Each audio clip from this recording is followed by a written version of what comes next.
Hey everybody, welcome to Rising from the Ashes special episode, Expanded Understandings. Not really sure how to do these intros because it's a little bit different than our regular Rising from the Ashes show.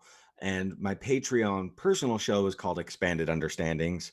So this is a culmination of both of those. This is going to be a video. We have with us two very amazing humans, special members of the higher echelons of the weeb.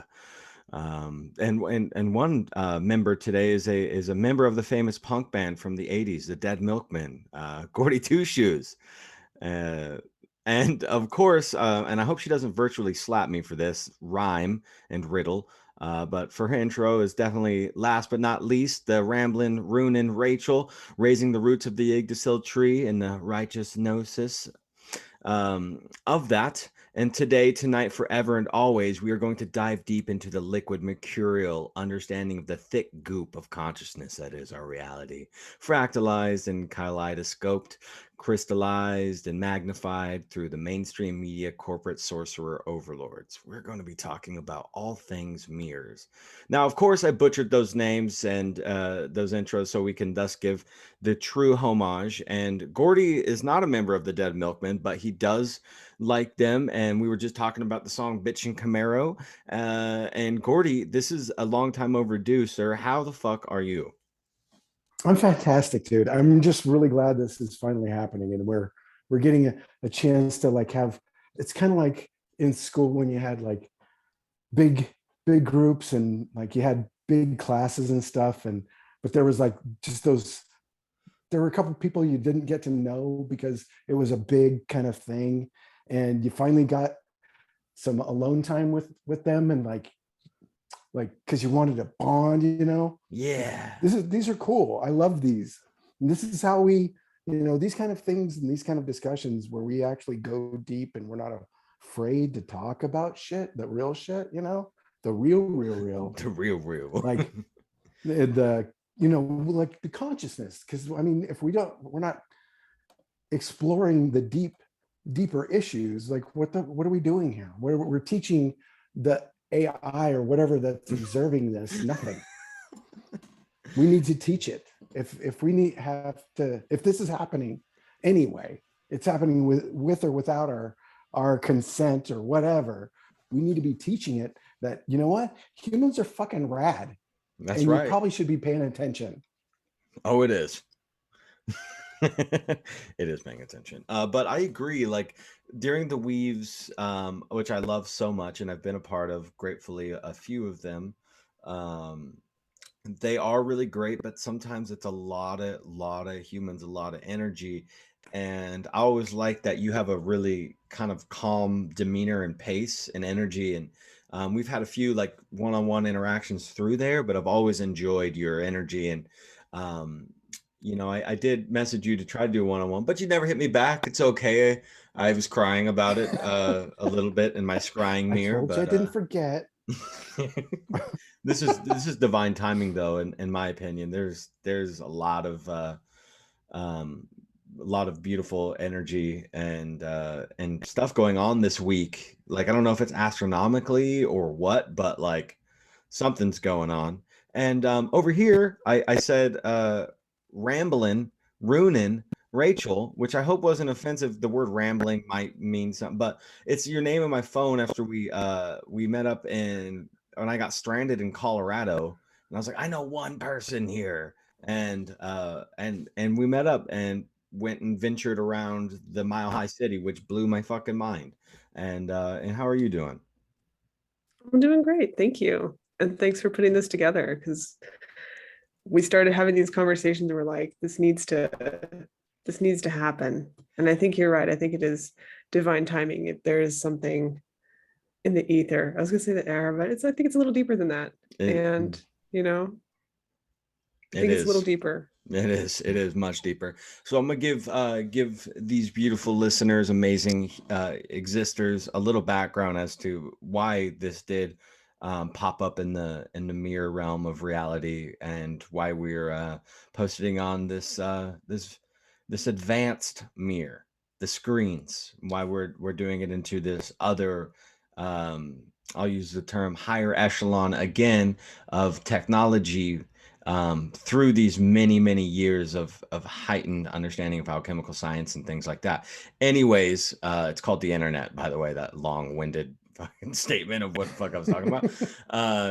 Which yeah, you know, it's just crazy because it's like we've created these magical mirrors into the true reality, because, you know, over centuries, you know, mythos of magic mirrors have been written down in stories, but we've made it into a real understanding now. And I don't know if a lot of people think about the screens and technology in that way, where, you know, it's like this Snow White story where you're looking into the mirror and you see a different reflection, or, you know, that's what we've created with the screens and through through this technology. Anyways, that will come up later in the conversation, I'm guessing. But the other night, so I took some tips from Chance, and I got some tuning forks, okay? And I have never gotten these before, but they were a gift from my mother because she listened to Chance on our show a few months back, and she was like, "I love that guy. Who is that guy? You gonna have him on again?" I was like, "Yes, Mom." And that was before the first weave or anything like that. And she's like, "I'm gonna get you a set of tuning forks. You would really love those." And I was like, "Yeah, yes, I would love that. Please, Mom." And so she did. And I Wow. got them when I went down to Florida, because it was the first time I saw her in months. And she's like, "I brought those tuning forks for you." I was like, "Oh my gosh, thank you." And that was when I had this epiphany of mirrors, because when I got to Florida, I had a spiritual download and some sort of intuitive something. And I was like, there's something very spiritual about this place. And then that thus led me looking into the occult history of it. And if you guys haven't watched the de-occulting demystification episode we did on one about Florida, it's kind of where we broke open this mirrorverse, mirrorscape, and I found out that Florida is the land of mirrors because it has the most uh I mean, at least has the most mirror lakes, the names of lakes that are called mirrors in um in the country. And it has a very high water table. It's got humidity. It's, you know, it's all these things. I'm very long-winded with all my things today because I'm caffeinated, but we're trying to encapsulate a large concept into a video, which it's always hard to do. But I called Rachel up the other day because she was the main character in a dream that I had.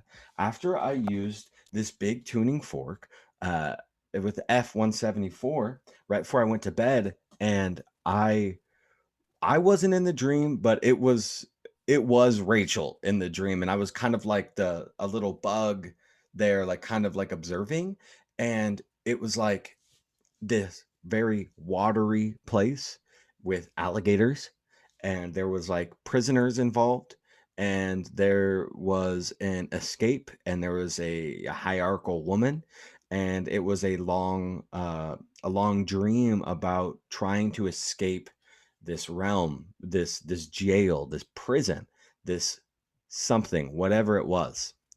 And it was so vivid and it was so extreme and so intense that I was like, okay, I have to call her, because, like, you know, when someone's in your dream, usually it's like, you know, I always reach out to whoever's in my dreams. If someone's in my dream and I know them, I'll reach out and be like, "Yo, dude, you were in my dream," just to see like if there was any synchronicities. And I believe there was. Rachel, do you want to say what type of synchronicity was there for you? There were several, actually, because as we were talking, like more started coming to mind. I've encountered that woman several times in my own dreams. She is not kind, ever, ever. She's not nice. And then I remembered a dream that I had because Gordy, remember when I was posting about episode 64 and the I Ching toss and how 35 was just this last week? And I was like making a big deal out of it. I'm like, you guys look back at this time and just see what's changed. Well, when I looked back, the only thing that I noted from that time was a dream about Florida. And in that dream, we were leading people who were meant to be slaves, but we didn't take them to where we were supposed to. Like, we were actively avoiding. I would get the notes out, but I don't know if I can read my handwriting very well. Um, as it is.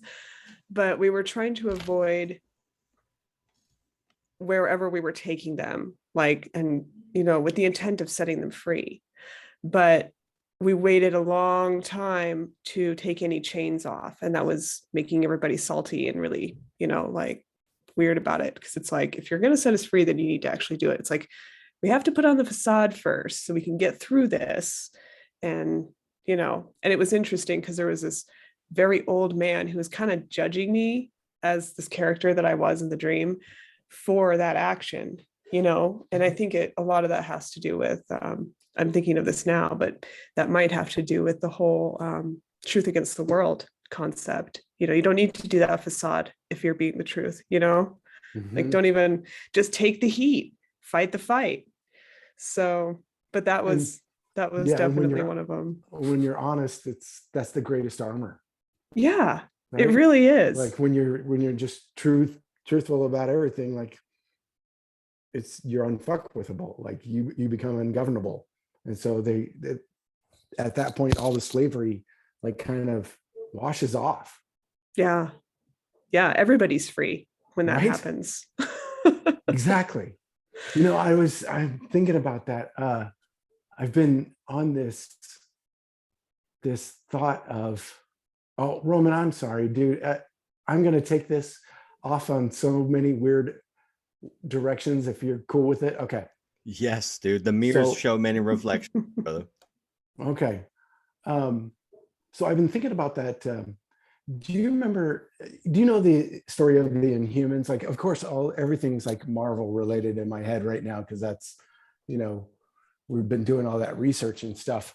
And do you remember the Inhumans series? So they did a really shitty, almost like cheap cable version of this, where the leader of this group of superheroes his name is Black Bolt, and he can't speak. If his superpower is that he has the vocal cords of destruction, and he, like, if he says a word, like everything would be like, if he coughed, he could like take down buildings and like eliminate all matter in the universe with his voice. So he couldn't speak, but so there's all these with all the powers with these people.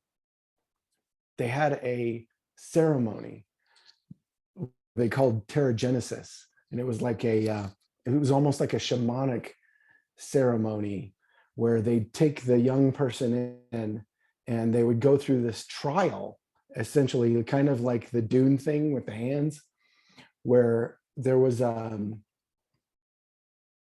something would stressor your body in order for it to either find your superpower or find out you're normal. And like the greatest curse was to be normal in their society. Like it was, and I remember thinking it's the polar opposite of how we do see those things, we see those people that are different or powerful as other, and our greatest strength is to fitting in. Like I can't imagine ever wanting to fit in anymore, not in the slightest. That's kind of a beautiful synchro into some common themes as to what we're talking about. And last night my roommate was watching the new Harry Potter movies, or the Marvelous Beast ones. Oh, yeah. And I was like, it was hard for me to sit down and watch it because I want to punch every one of those characters right in the mouth, just to like readjust their jaw, because they're so far out. They're protruding like out. You could place an entire Like apple in their protruding jaw. let me introduce you to this curb and fix your teeth for you. But you know, when I found out that Harry Potter, you know, was a high priestess play, that HP, right, and that, you know, it's introducing this magical realm, and then I found out that J.K. Rowling was like this pseudonym for someone that may or may not have existed, which is a common thread in, you know, like the Shakespeare thing, right? Like made by Francis Bacon, but was Francis Right. Bacon even real? Like Francis Bacon was a pseudonym for him because he was the son of Queen Elizabeth, and if he was the bastard son of Queen Elizabeth, and so it's like this whole like ongoing thing and this theme of like writing magical text and it having deep encoded like symbolism, and then also it's like not written by the person that we're told it's written to, and so everything has these like interesting things. But that being said, there's this, you know, this like muggle wizard paradigm where like being a muggle and being a wizard is, you know, two completely different things, being normal or having superpowers, right? It's so interesting.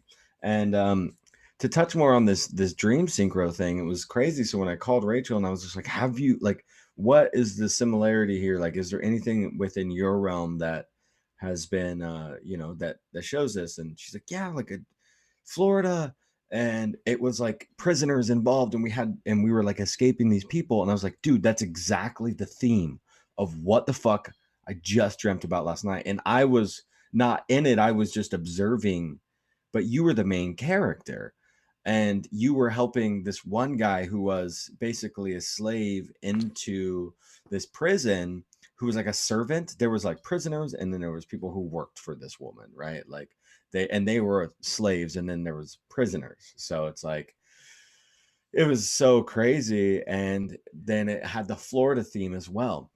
And so touching back on this this theme of water being the original mirror, talking about I have it in the slide of the presentation I'm going to pull up here soon. But this old Greek god who was like the classic, you know, he fell in love with his reflection in the water, and then thus birthed the mirror after that. And it's because water is very, very highly spiritual and has this elemental ties into the conscious realm and to the Earth's consciousness. And you know, we're protruded into Earth's consciousness as well, and everything is tied up through our electromagnetic bubbles.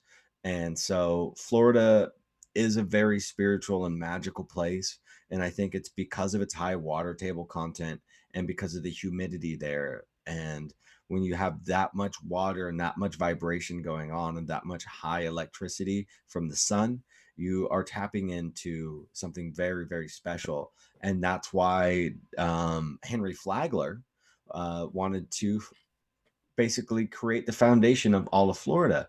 And Henry Flagler, for people that don't know, he was John D. Rockefeller's business partner in the Standard Oil Company.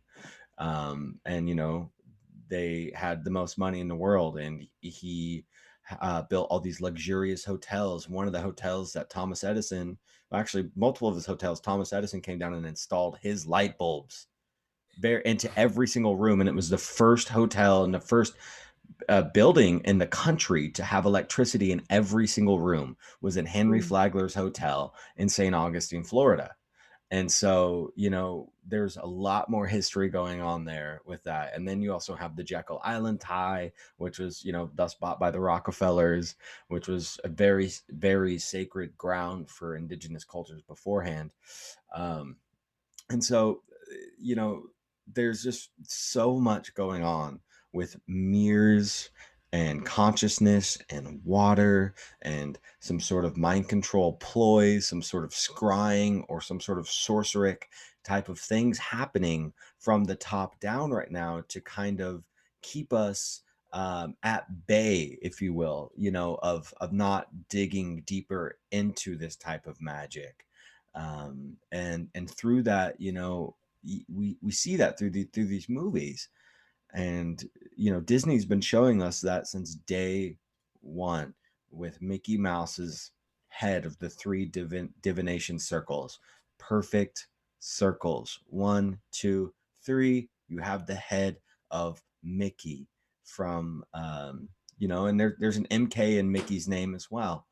And the mouse goes into the small hole in the wall, and behind that small hole there's a whole other world behind it, and it's all about lifting veils and disguising these veils and using words like magic, right, which is a lot of people don't like to put the K at the end of magic because it has like strange implementations.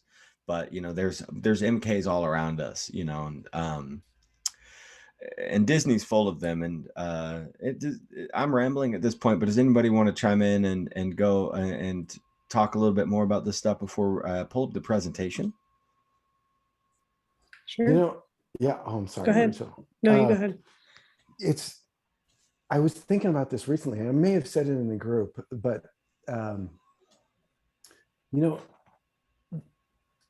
mirrors used to be like, they used to symbolize illusion, like, because you use mirrors, smoke and mirrors, smoke and mirrors is shorthand for illusion, for somebody pulling the wool over your eyes. But now it's like they're doing this dimensional thing with the multiverses kind of thing all over the place, and they're using mirrors to speak to the other universe, right, in every single one of these fictions. So, and there's always been, that whole Alice in Wonderland thing, but they've always kind of wanted us to not follow the rabbit hole, and but also follow it at the same time. Yeah, here's what we're doing, but here's where you're looking. It's like it's always the illusion. Like I don't know if this is gonna work, but I'm gonna try it. I did this last night with Chance, and like it's the illusion thing. Like if you didn't know that I was throwing the ball to the other hand, I don't know if that worked or not, but Barely caught it. Barely. I was did enthralled. you see it? There it was. There. That one was better. Okay. But I mean, if you didn't know that I was throwing it to the other hand, I guess, but everything's always a fucking illusion. Assume it's an illusion first before you have to touch it and prove it for yourself. Or, use some fucking discernment. But that's the myth of owl too, is that not myth, it's the totem of the owl is dropping all illusions.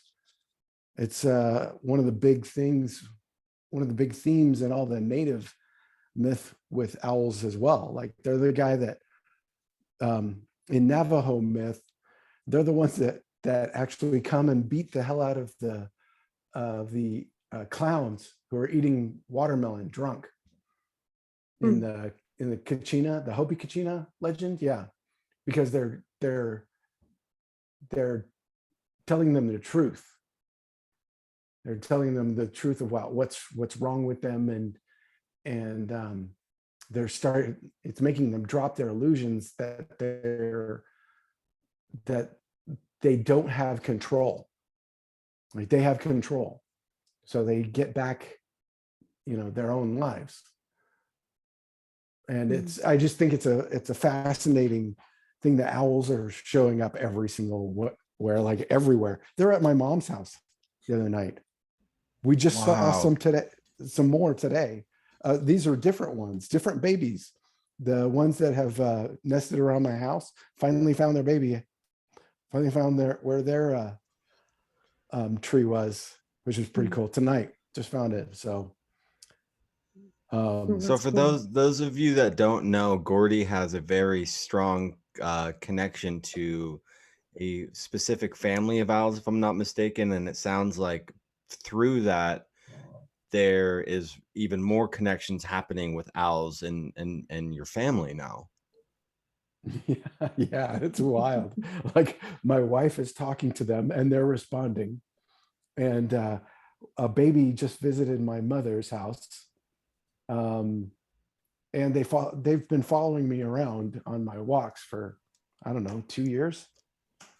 That is the coolest shit. And they're two separate families, actually. Once the ones that I'm most close to is the ones at work, because I got close to them. I'm sorry, am I telling the same story over and over again? You haven't told it on RFTA, so you're right. good to go, baby. Okay. When I got out of rehab, I started meditating under an owl tree. I didn't know it was an owl tree. It was just a tree. And it just so happened there was a bunch of owls, 2 owls, staring at me while I was trying to meditate. And I'm like, okay, I can either choose another spot or dig into this, and this will really make me, a good meditator. And it did. And through that, they got to know me and I got to know them by going there with them and meditating with them every day. And now I'm like part of the family. Like they allowed me every single day to get right essentially into the nest, where I were able to change a camera and a game cam that was running out of battery and storage every day. So I got to see them within, I don't know, 2-3 feet of the babies every day. And they allowed me to do it. They would try and kill anybody else. Seriously, they would attack anybody that came anywhere near. But they were cool. Nobody's communicating with them on that Right. psychic level. No one's really tuning in to communicate without words and just strictly through the vibes. Yeah, I highly suggest it if you find a family, 2 or 3 years of hard meditation will kick right in and piece of cake. But the illusion thing, and the mirrors, I think that's why it's coming back. I think that's why we're being forced to talk about these things. Yes, again.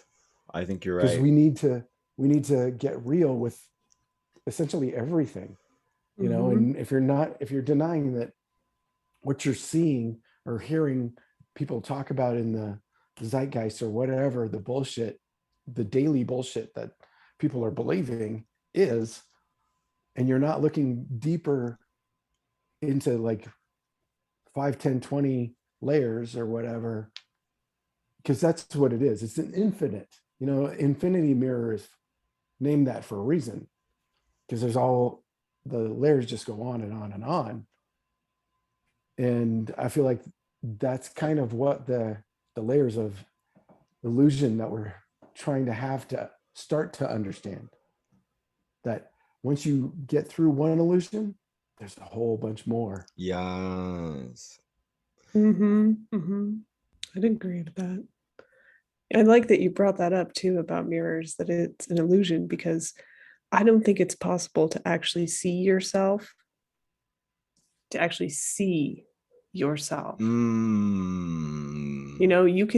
can see a reflection. That's not the angle that you look at yourself at, right? That's not how other people actually see you, is it? Because they might notice different features. You might move a different way than how you think you move. So, we see with all of our senses, not just our eyes. It's limited to just our sight. We're not seeing with our smell or anything like that. We can have those things present, but the mirror doesn't have any of that. So I think it's interesting that you brought up the illusion, because, when you talk about layers and layers and layers, there are definitely layers and layers and layers when you look through that.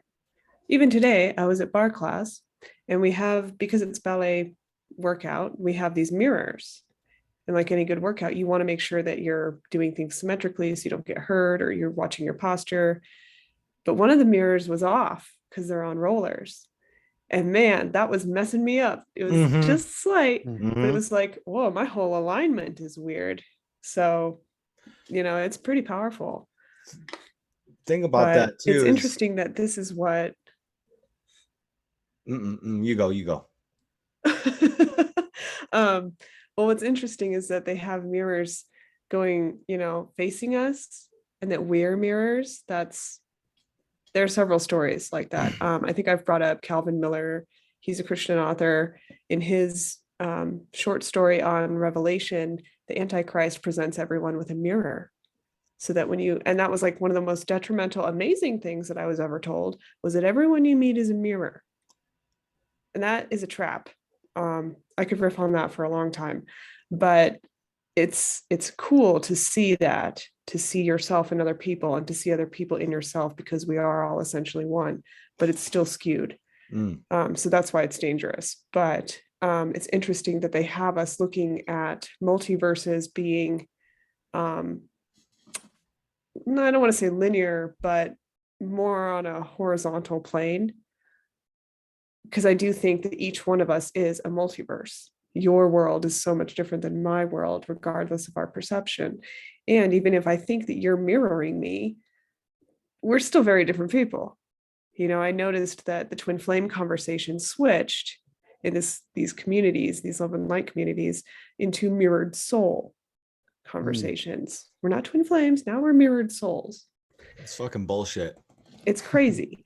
I can see some beautiful things in it, but I love it. Conceptually, it's absolutely poetic and amazing. Yeah, there's problems with it, but I've dreamed of different planes. Maybe once. If I've dreamed of them more than once, I'm not sure. But the way that I've understood it, and also it's funny because I just thought of a book that I read about it in. It's more like layers on top of each other. It's not necessarily moving this way in time. It's just layers, kind of like our own bodies and our own layers. We conceptualize them as being really large. And what I'm studying now suggests, yes, they can go out as far as your fingertips, but they can also come very close depending on where you are. So, I think when we're talking about this whole multiverse concept, we're being shifted into thinking about it as this big thing, but really I don't think that it's the way that it's being described. If it does exist, our understanding of it is being too directed.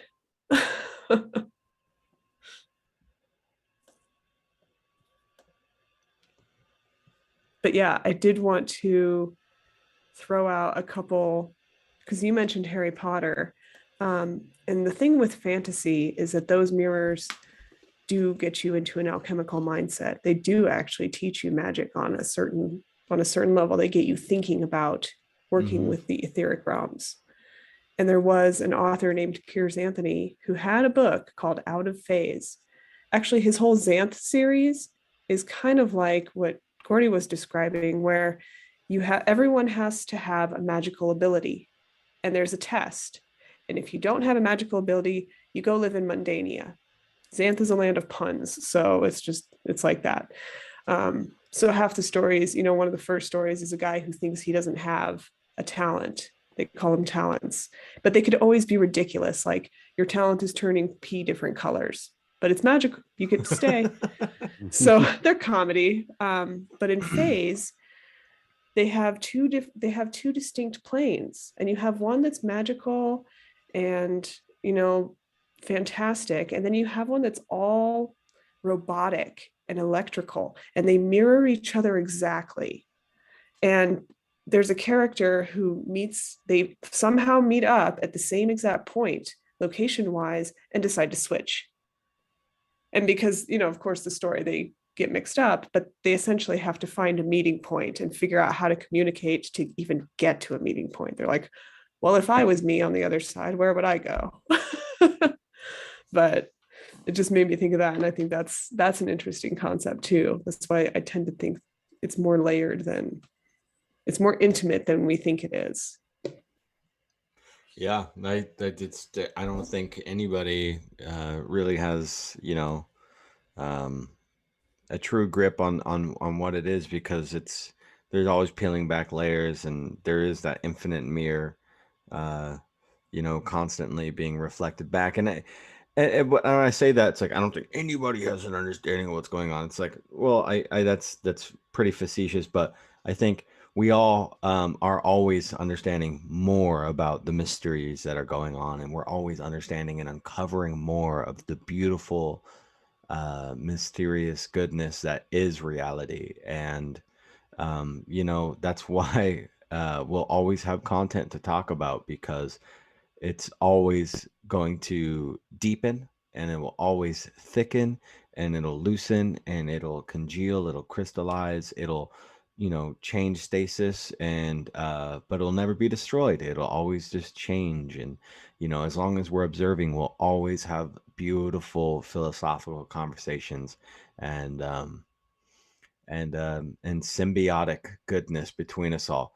And I really like the what you brought up, Rachel, about, you know, not really being able to truly see ourselves through these physical creations, because, you know, even if you are getting that outside view of your physical vessel, you know, you, well, unless unless you're truly harmonizing with the ritual, majestic, uh traditional magic mirror, maybe then you get to see inside your skin. But there's only, that's the outside layer. And you know, like we were just talking about, there is so many layers. So um yeah, I it's just so deep. You know. What kind of presentation do you have? So I, So because I don't, there's so many directions we can go, but I want to hear what you have to say first. Because I mean, we could go for Same. hours and like that's go what for that's days on this stuff. I know, that's what I mean, it's so deep.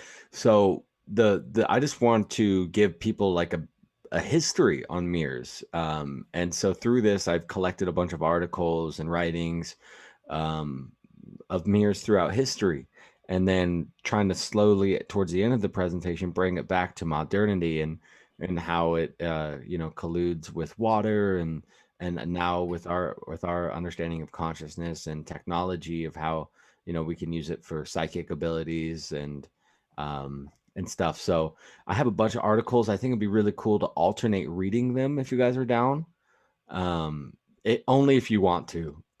But yeah, there's either as much reading as we want, or you know, we don't even have to read the articles. We can just simply uh you know, we could just pass over them and just like look at the title and be like, that's an interesting title. So um yeah, I'm just trying to make it compatible for everybody. This is a picture of, you know, early mirrors. This is considered a mirror. This is what our ancestors were creating as mirror, and this is a high piece of technology in these times, and it would even be considered high technology now, and high art, um, used with high minerals and beautiful goodness. This is a movie um, called Oculus, by a director. I can't remember his name now. I was going to put a little excerpt here, but you know, it's funny about this word Oculus, and this movie being about mirrors, and there being another reality within this mirror, a haunted reality, because there's many stories in paranormal realms about haunted mirrors, especially in Louisiana and places. But just take a wild guess to where this director was born. Florida. No. Good guess though. Good guess though. Yeah, absolutely. Rachel, you got to get one. Just Oh one. man. I mean, California. Salem, The mirror. Massachusetts. Oh. Oh, interesting. And he directs only haunted movies, or horror movies.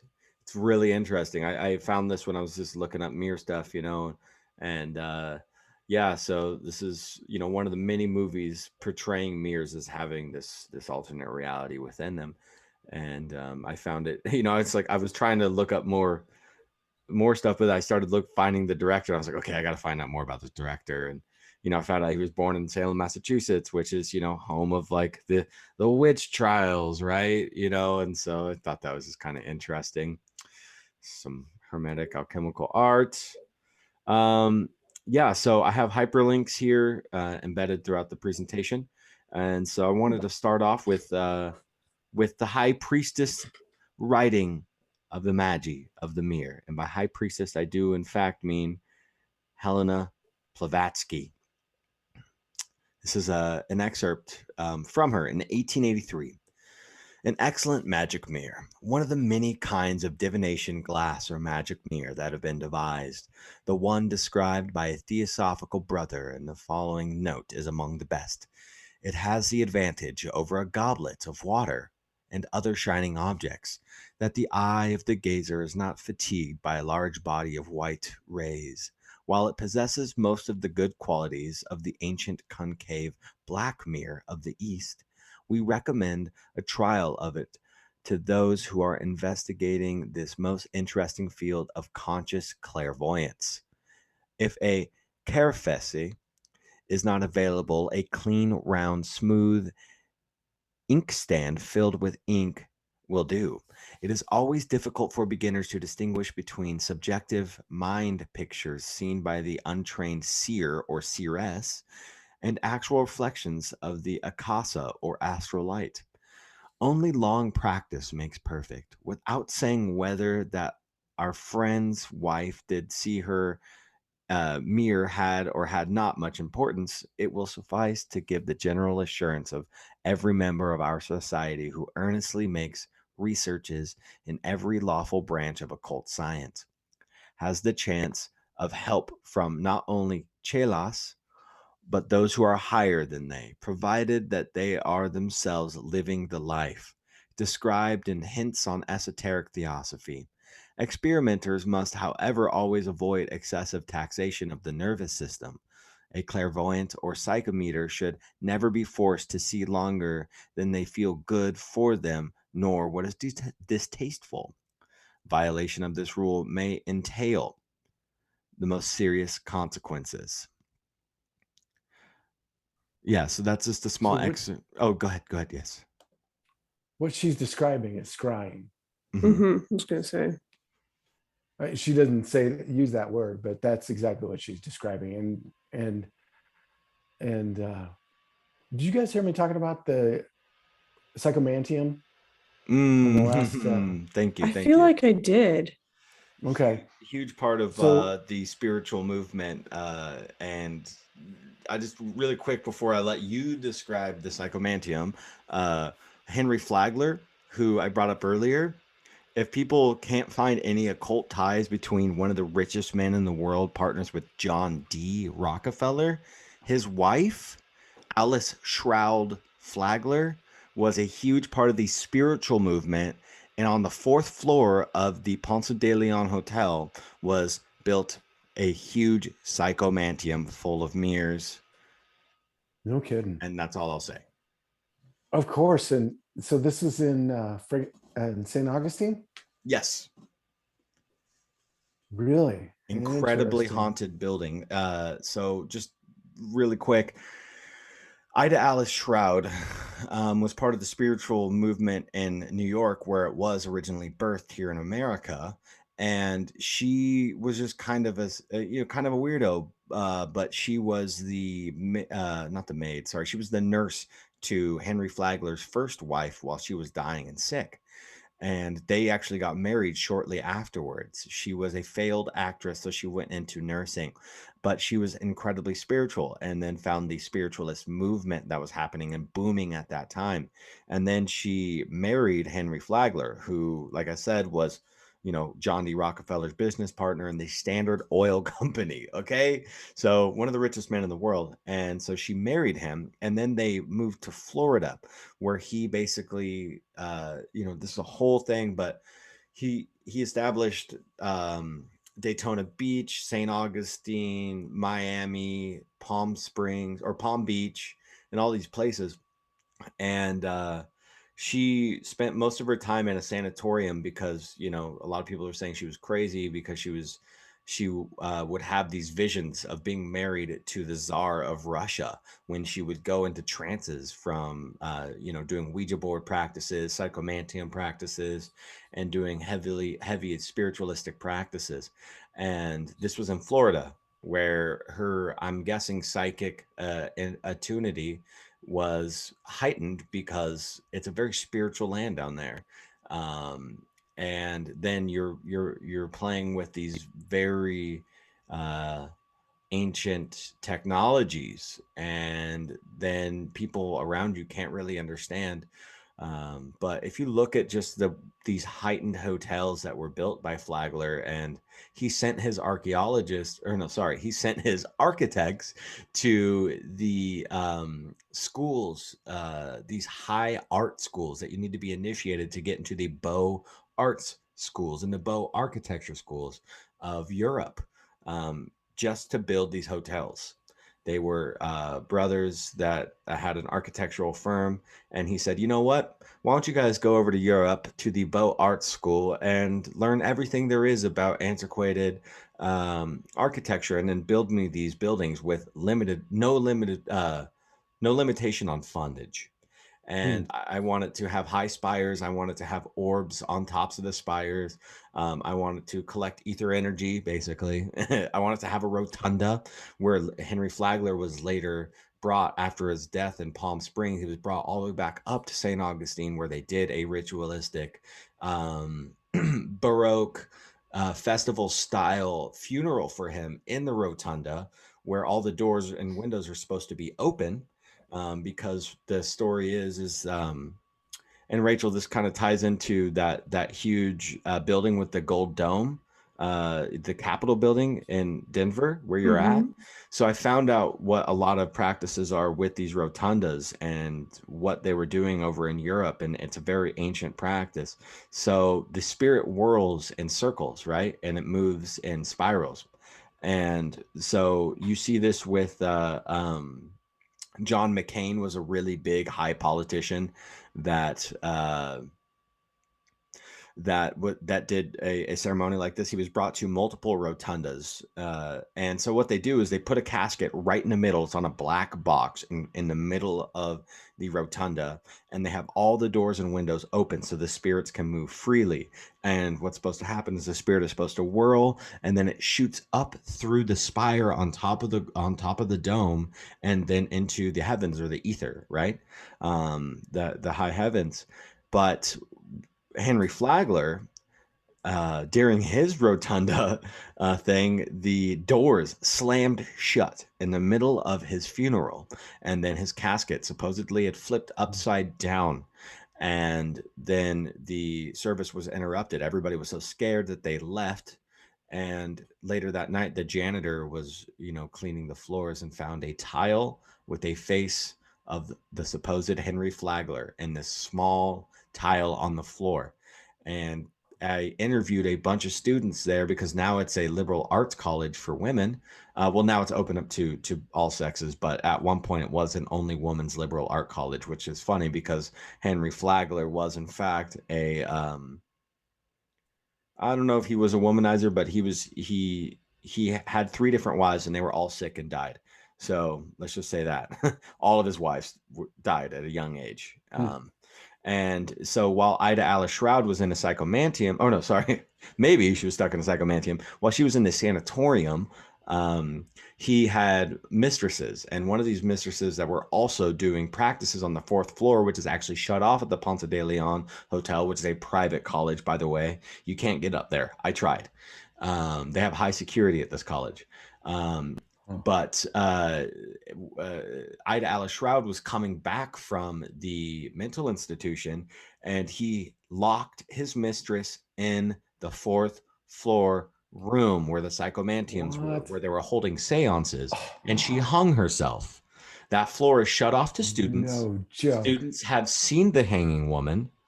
Ida Alice Shroud is said to have been, her ghost is seen to be there looking at this place on the wall where this old picture of Henry Flagler used to be. And one of the stories from one of the students that was gracious enough to tell me her story, by the way, only 2 out of like the 20 students I talked to didn't have a ghost or paranormal experience at this college. So, Hmm. but one of the most interesting stories was I asked this woman, I said, have you had any paranormal experiences here? I hear there's a lot going on here. Are you open to share any with me? She's like, well, it's kind of crazy. I have this. I sleep with my tarot deck under my pillow.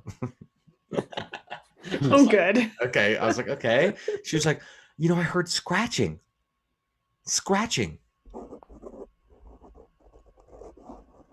on my tarot deck. But I was so frightened, I couldn't lift up my pillow to check it out. I was like, what? I was like, okay. And she's like, the next morning, there was literally a scratch mark on top of my tarot deck. I was like, okay. What was the first card that you pulled? The devil card. And I was like, Jesus. And I was like, what deck is this? She's like, oh, it's the classic Rider-Waite deck. And I was like, okay. Here we go. The Crowley deck, huh? Okay. So these are the types of stories that when you start working with these things called psychomantiums. Gordy, take it away. Mhm. Okay, right. So yeah, psychomantium. I think psychomantiums, now that I realize it, are kind of like Wu-Tang Clan. Ain't nothing to fuck with. Right.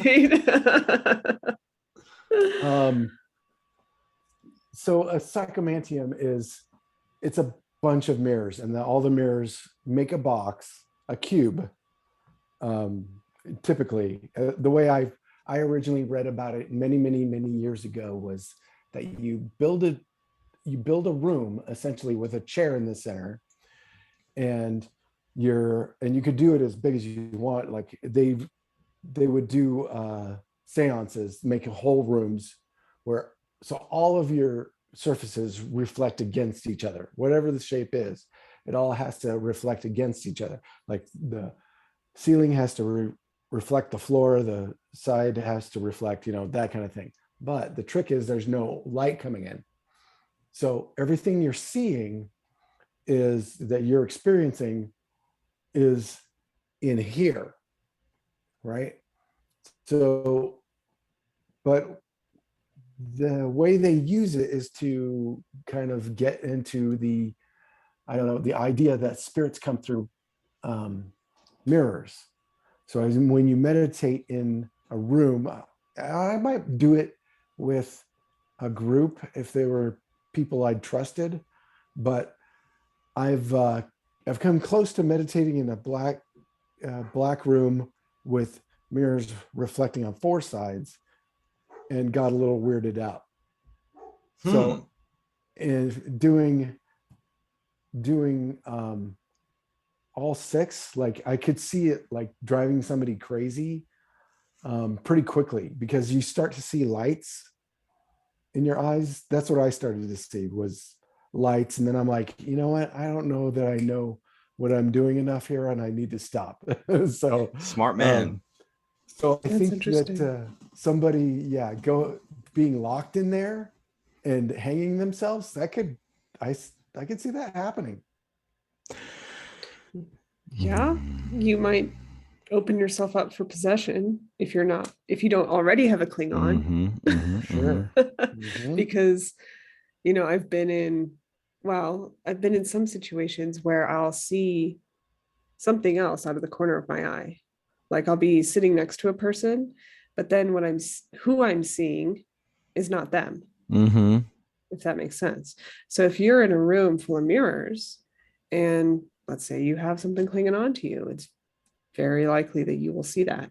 I've never tried anything like that. I think it's fascinating that they're using mirrors to do that, because most people, well, I don't want to say most people, in ancient times, if you were going to channel a certain god, you would have a veil. And there is a practice. I mean, there are some people who still practice this. And if you want to speak to this person, you get to come under too, and you have an intimate moment and an intimate conversation. So I find it fascinating that, there is this covering where you're in darkness, or, sorry about that racetrack out there. I don't know if you guys can hear that, but yeah, I find it interesting that they're using mirrors to do this, especially because it's like, what are you reflecting? And if it's almost like they're a portal, because you're seeing the illusion. It's like what we were talking about. So, of course it's going to draw out some dense being if it's within yourself, or it's an ancient ancestor whose name is probably crazy depending on how old it is, right? We Yeah. assume these demonic entities are all very separated from us, but if they're very dense, we could just be relatives. I don't know. I'm just thinking about it. Yeah, no, it's that way. you're right on cue. And I think a lot of that actually is real, because it's like how much of another universe are we tapping into? Are we tapping into our universe and the entities attached to us? When we're doing these practices, are we tapping into the many entities that are said to be hanging around? On average, you have, I think it was like, you know, 9 or 13 entities that are just around us all the time, that influence us and, are with us, not necessarily evil or bad, a lot of them good. And so, it's super fascinating. And I would like to do an entire presentation on just the age of and the rise of spiritualism, Mm-hmm. because if you look at when spiritualism came into play, it's a lot of the same time that you hear this, in the Tartaria realm, the paradigm, which I've definitely gone out of. I used to be really into it, but now I'm like, okay, history was definitely, we have so much history in the 1800s. It's mysterious. And yeah, I think there's a mud flood of basically watering down the consciousness to keep people stooped in it. But that's when the rise of spiritualism was. So that's also a rise of occultism. And so it's a whole thing. I don't want to get too into that, but very interesting. And let's keep going, because we got a lot to cover here. So we're going to talk about a small history of mirrors. Okay. This is a vase, an ancient Rome vase in 460 BCE. Some good art here. It's like looking into the mirror for the first time, like, what the fuck? There we go. Got another link.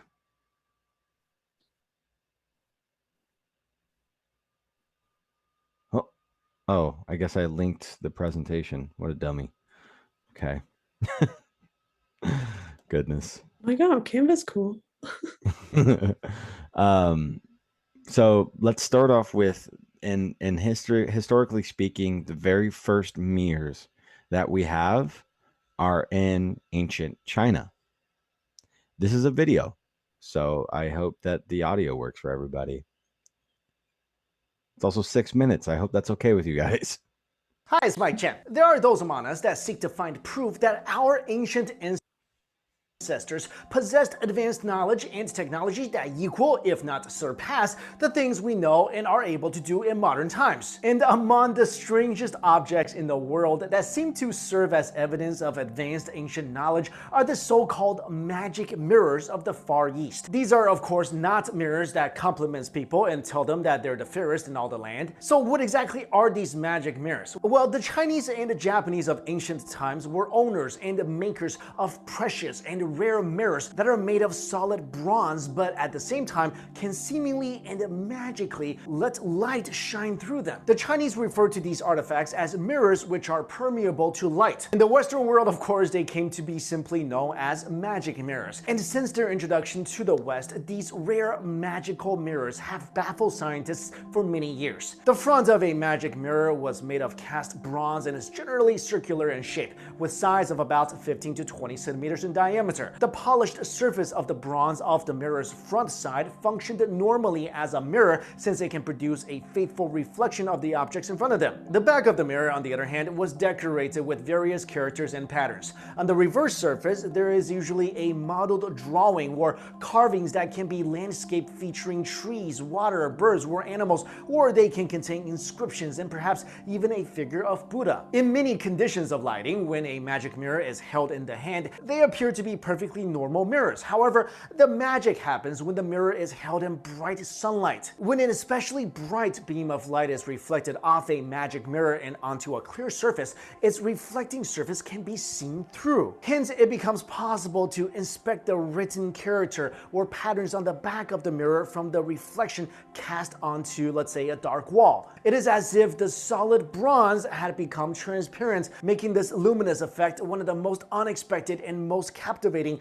mankind has ever seen. So who created these magic mirrors? There are many historical variations with regards to the origin of these magic mirrors of the Far East. However, it is generally agreed on that these ancient artifacts appeared for the first time in China around the 2nd century BC, and that they were produced in large quantities during the entire period of the Han Dynasty. Like I mentioned before, these mirrors eventually made their way to the West, where the first magical mirror appeared in Europe when the director of the Paris Observatory brought with him one in the 19th century upon his return from China. The mirror presented an irresistible mystery to the French Academy of Sciences, and despite their efforts to register its behavior, they could never fully understand why it could do what it can do. Then in 1878, 2 engineering professors presented the Royal Society of London with a variety of magic mirrors they had brought from Japan, and for the first time they managed to make technical observations about their construction. However, nobody at the time could determine what produced the ghostly and beautiful projection of light from these mirrors,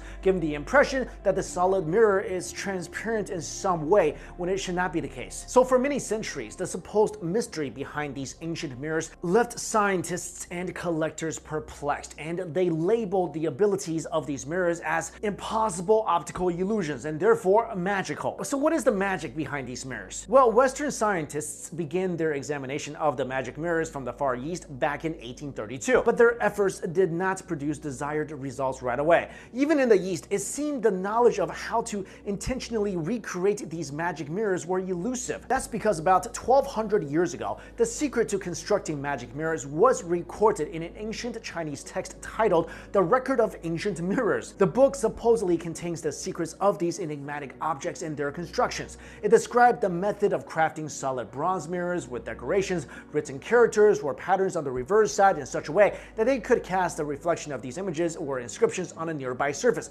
when light hits the front and polished side of the mirror. Unfortunately, the book has been lost for over 1,000 years. It was in 1932 when it was finally discovered why the reflections of the magic mirror showed the designs on the back. According to British physicist, chemist, and mathematician Sir William Henry Bragg, although the surface of the mirror is polished and seems to look like they're completely flat, the front is actually curved into a convex form by scraping and scratching before the surface is polished. It is then coated with a mercury amalgam. This complex process creates stresses and buckling, resulting in bulges on the surface of the mirror, which is too minute for the naked eye to perceive. These bulges are the ones that match the design carved on the back of the mirror.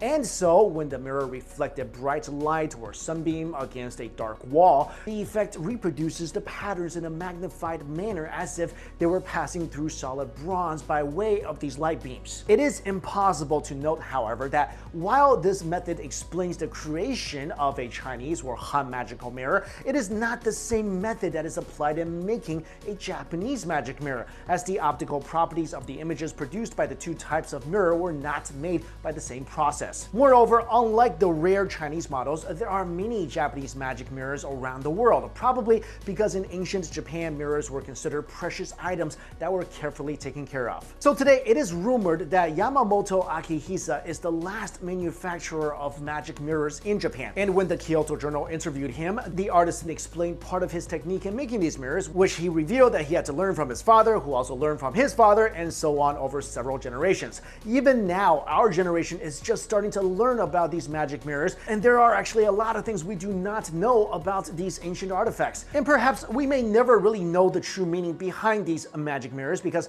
ancient records describing these mysterious objects are gone forever.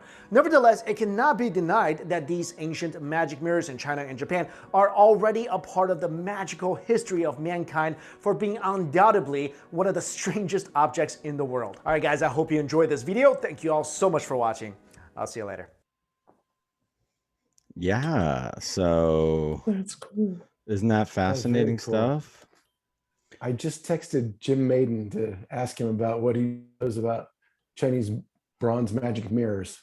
So we'll see. He just acknowledged it. So we'll see what he knows. But we have masters in our midst. So Well, that's what I want to bring. I tried to bring this concept up. Obviously, it's a pretty deep concept, but in a weave a few weeks ago or a couple weeks ago, and it kind of got washed over. And I was like, you know what? we need to do this in a setting where it can be really dove deep into, and so maybe it can be talked about in further weaves, and that's kind of the point of this meeting of the minds right here. And do you guys want to say anything about what we just watched? Oh man, I'm kind of just taking it in because I think it's a really beautiful expression of our ourselves as mirrors. When we think about um, reflecting each other and reflecting the universe, it's fascinating that these patterns aren't human faces; they're nature. They're a pattern itself. Like this is such a beautiful expression of what's on our interior. It's not always just this physical form like in Roman art or Greek art. I mean, even the Celts didn't start putting their gods into human form for a very long time until they met the Greeks.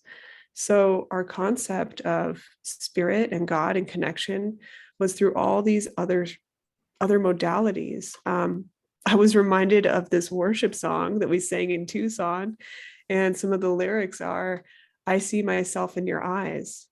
And you're singing that to God, right? You're saying, "I see myself in your eyes." Like that speaks volumes of you if you're not listening. So I think these are really beautiful. And I would be really interested to know more about the technique because, if it's, the illusion is that it's see-through, but, it's really, it's reflecting its own self. I don't know how to describe it, but it's amazing because I think that our form, everything about nature is a reflection of source. Everything. To say that this or that is not divine is inaccurate. That's just poor wording, poor word choice, because everything is divine. Beautiful, Rachel. Absolutely. I'm just taking all that in. But it's funny because they were a mystery for so long until somebody had finally looked deep enough at these etchings. But that's if we can believe that, right?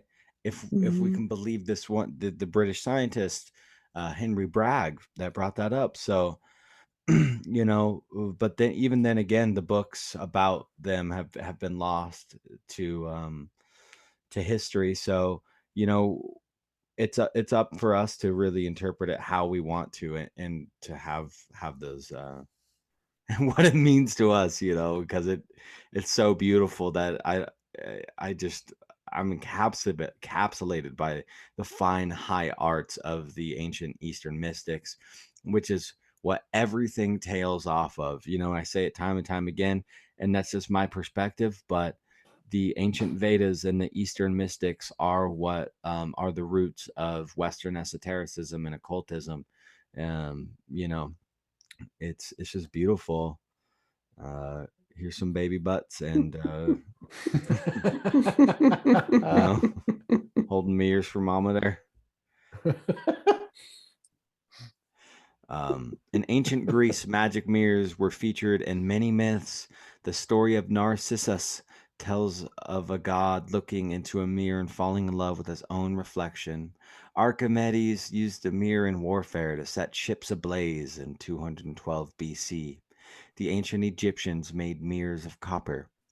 A few of the preserved mirrors from the ancient Egypt are adorned with the image of the goddess Hathor, and therefore were associated with sexuality and rebirth. The Anatolians in Turkey made their first mirrors out of volcanic block rock called obsidian. Today, black mirrors are used for scrying purposes. Mirrors found from this time date to 6000 BC.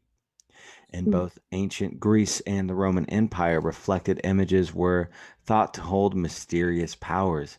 Damaging a mirror was believed to invite the wrath of the gods. Historical origins of the broken mirror superstition. The Greeks believed that one's reflection of the surface of a pool of water reveals one's soul. but it was Roman artisans who actually learned to manufacture mirrors from polished metal surfaces and believed their gods observed souls through these devices. To damage a mirror was considered so disrespectful that people thought it compelled the gods to rain bad luck on anyone so careless. Around the 3rd century, mirrors were being made from glass, and breakage became a lot more commonplace. But the Romans did not believe that ensuing bad luck would last forever. They believed the body renewed itself every 7 years. The belief that good luck would eventually return was surely comforting, and people have always tended to believe things that make them feel good, even when untrue. Yeah, you curse yourself. I mean, if we're a reflection of the gods and you break a mirror, then yeah, they cursed you, right? You've cursed yourself. You broke the portal. Yeah. This is an old painting of Narcissus. Yeah, interesting that that's the narcissist is it's become a synonymous for selfish, base level, self pleasure or hedonism kind of idea. Mm-hmm. But in really, what was he doing?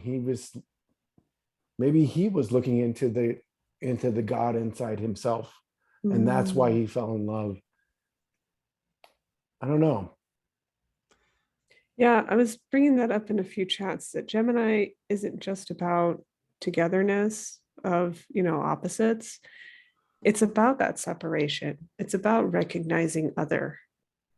So that's a good point. Maybe, I mean, if you've ever done any mirror gazing, what are you witnessing? It's really very interesting to see what's behind your own eyes or what you perceive as behind your own eyes. Who knows? But I mean, yeah, he could have been gazing. It could have been just so amazing to see himself from an outside view. This is someone else. And to fall in love with yourself that way from the view of another is kind of special. If you could see yourself through the eyes of someone who loves you more than anything, what would you see? Yeah. You're talking about the mirror gazing and the scrying was coming up. I remember reading that the scrying, and I always thought that scrying must have come from an astrology thing, because the Zoroaster practice of observing the stars was in a scrying bowl, basically a black mirror that they would observe the reflection of the stars in the reflecting pool kind of thing. So I can imagine looking at yourself in those kind of situations and really connecting with source, because you're a priest, you're a Zoroaster. If you're a Zoroaster and you have this facility to do this, you're obviously at some sort of level. And I always wonder like how deep that practice went. Like I've done that myself, the mirror gazing kind of idea to separate yourself. You do it in more of a meditative state of just being open and to whatever comes in. But I wonder, doing it as a group, maybe a group of priests, might be an interesting thing. I wonder how much of God you. So many different aspects. Right. Yeah, I'm not sure if it was you, Roman, who brought this up, but the Mayans used to do that too. And that's actually the moon card in that Santa Muerte tarot that I was using, is looking into the pool. Oh yeah. I think that might be one of the next few slides. We definitely got South American influence coming up here. Cool. Thanks, Gordy. That's really cool. I didn't know that about about Zoroaster. I love, yeah, that was absolutely beautiful. And I think there's a huge ploy with all of this history and mystery that ties in with that Zoroaster um, style of studying the stars. I never even knew about that. So I love just letting, yeah, I'm just gonna like read the things and then have you guys interpret, you know, what you hear and what you feel. And I love you guys' point of view. So I just really respect you guys' opinion. And so I really, really appreciate that. Thank you guys. Here on this next slide here. Modern magic with mirrors. In addition to mirror scrying, use these mystical contraptions in your spells and rituals for various intentions. Place mirrors facing outwards in the windowsills to reflect negative energy from entering your home. Set a candle on top of a mirror and reverse any negative spells sent your way back to their original sender. Learn more about reversal spells here. This is obviously from a website. Mirrors can also be used in protective spells, strategically placed in bedrooms to reflect negative energies and dreams, and also in beauty spells and positive daily affirmations to increase confidence.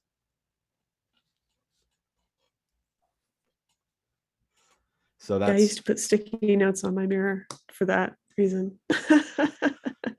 In lieu of dry erase, just writing affirmations on your mirror. That works. I believe it. I haven't. I'm a pretty nomadic guy, so I don't really have a lot of bedroom experience. You know, like moving around so much. I generally, would be sleeping kind of wherever, and I haven't had much nesting, if you will, in my life. I will at some point, but these practices are really cool, and I have homage to anybody who does get uh, is blessed with having a home and getting to do these things. What drew you to keep moving? Wow, how could Roman? Um, I mean, I think maybe just growing up in poverty, and around drug addicts and stuff, like maybe that was it. Um, or just being captivated by Earth and, how big it is and how seemingly in scale small, we are, even though in the mind, when you close your eyes, you're able to transport anywhere and have psychic experiences. But I'm fascinated with nature, and I find peace with nature, and there's so much of it, and I want to experience all of nature. And so I don't know. I think there's many mirrored revelations as to why, but I think it's part of my sojourn because a lot of my family stays very close to home, and I want to like experience for them, but also for me because staying close to home is just means staying close to that trauma. And it's like that shit fucked me up, so I was just trying to run away. That's half of it. Like I actually had a lot of girlfriends or whatever, fucking people, partners, whatever the fuck you want to call them. Just kidding. Respect to all the humans. Thank you for making me who I am and being a part of the process. But anyways, some of the things that they would be like, "You're just running away from your problems. You're just running away, blah blah." And I'm like, because I like to see things, because I don't want to stay in one place and I want to go explore. I don't really find that as running. But then, when people say things to you, it kind of sticks to you. And there might be some truth to that. And, I think that I was running at some point, because, things are painful. And it's just like, I have a hard time, being in a place and and separating the painful memories from the current modernal reality, like in the current time. And so I would rather just keep going and experience new and just have sensory overload of overload of the Sensory overload. of the natural overlords of the earth consciousness, you know, or something. It may change. Someplace may call you and say, this is the place you need to be for the rest of your life. Mhm. Yeah, I'm open to it. I'm not opposed to it. It's actually kind of like a strange, it's not even like usually planned. Except for this next move is very planned. But that's just because I'm getting older and I'm starting to plan things out more. But here, let's segue off of that into the mirrors, portals, and sound resonance in the pre-Columbian Americas. This is a really fun topic. Here we go. Okay, so we're here with just a little bit of South American culture with the mirrors. Because lo and behold, this was everywhere in ritualistic practices, spiritual practices all over the world, showing that there was connection in the ancient days, in the ancient ways. Through the obsidian mirror, the peoples of ancient Mexico used polished obsidian mirrors, or tetzcatl, an instrument of black magic. By gazing into Mir's smoky depths, sorcerers traveled the world of gods and ancestors. Obsidian mirrors are an apt metaphor for images of ancient Mexican sites and objects. They reflected the viewer as well as the object. The obsidian mirror was the primary accessory to the supreme Aztec deity Tezcatlipoca, who we did an episode with Esoteric Eddie on Rising from the Ashes in the beginning of April, doing a deep dive story on Tezcatlipoca, whose name means smoking mirror.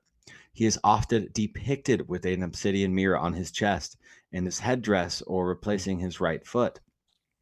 Tezcatlipoca was the lord of the night and its creatures, above all, the jaguar, a peaceful or a powerful animal believed capable of crossing between earthly realm and the underworld. Tezcatlipoca is sometimes represented as a jaguar, which also was a symbol of ancient Mexican rules. Jaguar pelts were reserved solely for their use. Yucatan mirror displacements. In 1969, American artist Robert Smithson retraced the travels of writer John Lloyd Stevens visiting Maya ruins in Chiapas, Yucatan. Although Smithson was traveling through Maya country, he believed he was impersonating the Aztec deity Tezcatlipoca, who he claims spoke to him, urging him to discard the guidebook and make art that would collapse the gulf time between modern day and the ancient Maya worlds. Yucatan mirror displacements, his resulting art piece exists as three interrelated but discrete works: the physical placement of the mirrors in the landscape, photographs of the mirrors, and the article in the art forum, whose was text modeled after Stevenson's incident of the travel in Yucatan, written in 1843. Fucking crazy. Smithson's photographed mirrors of near Mayan ruins in the jungle and beside the sea. His images do not show tangible artifacts. Rather, they capture the mirrors arranged in the natural elements and as they reflect their surroundings. Smithson's term mirror travel describes how the reflective surfaces of the mirrors highlight the displacement of time and space. Yet, as Smithson reminds us, art does not truly reflect life. Yucatan is elsewhere. Ancient Mexican mirrors.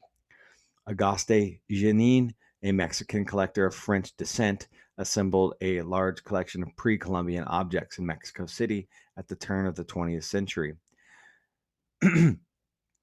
Ancient Mexican mirrors, such as these Jeannin's collection, survive today in many shapes and sizes and were sometimes reused as the conquest, placed in Christian crucifixes, or remounted as symbols of vanity, an aspect of the Catholic deadly sin of pride.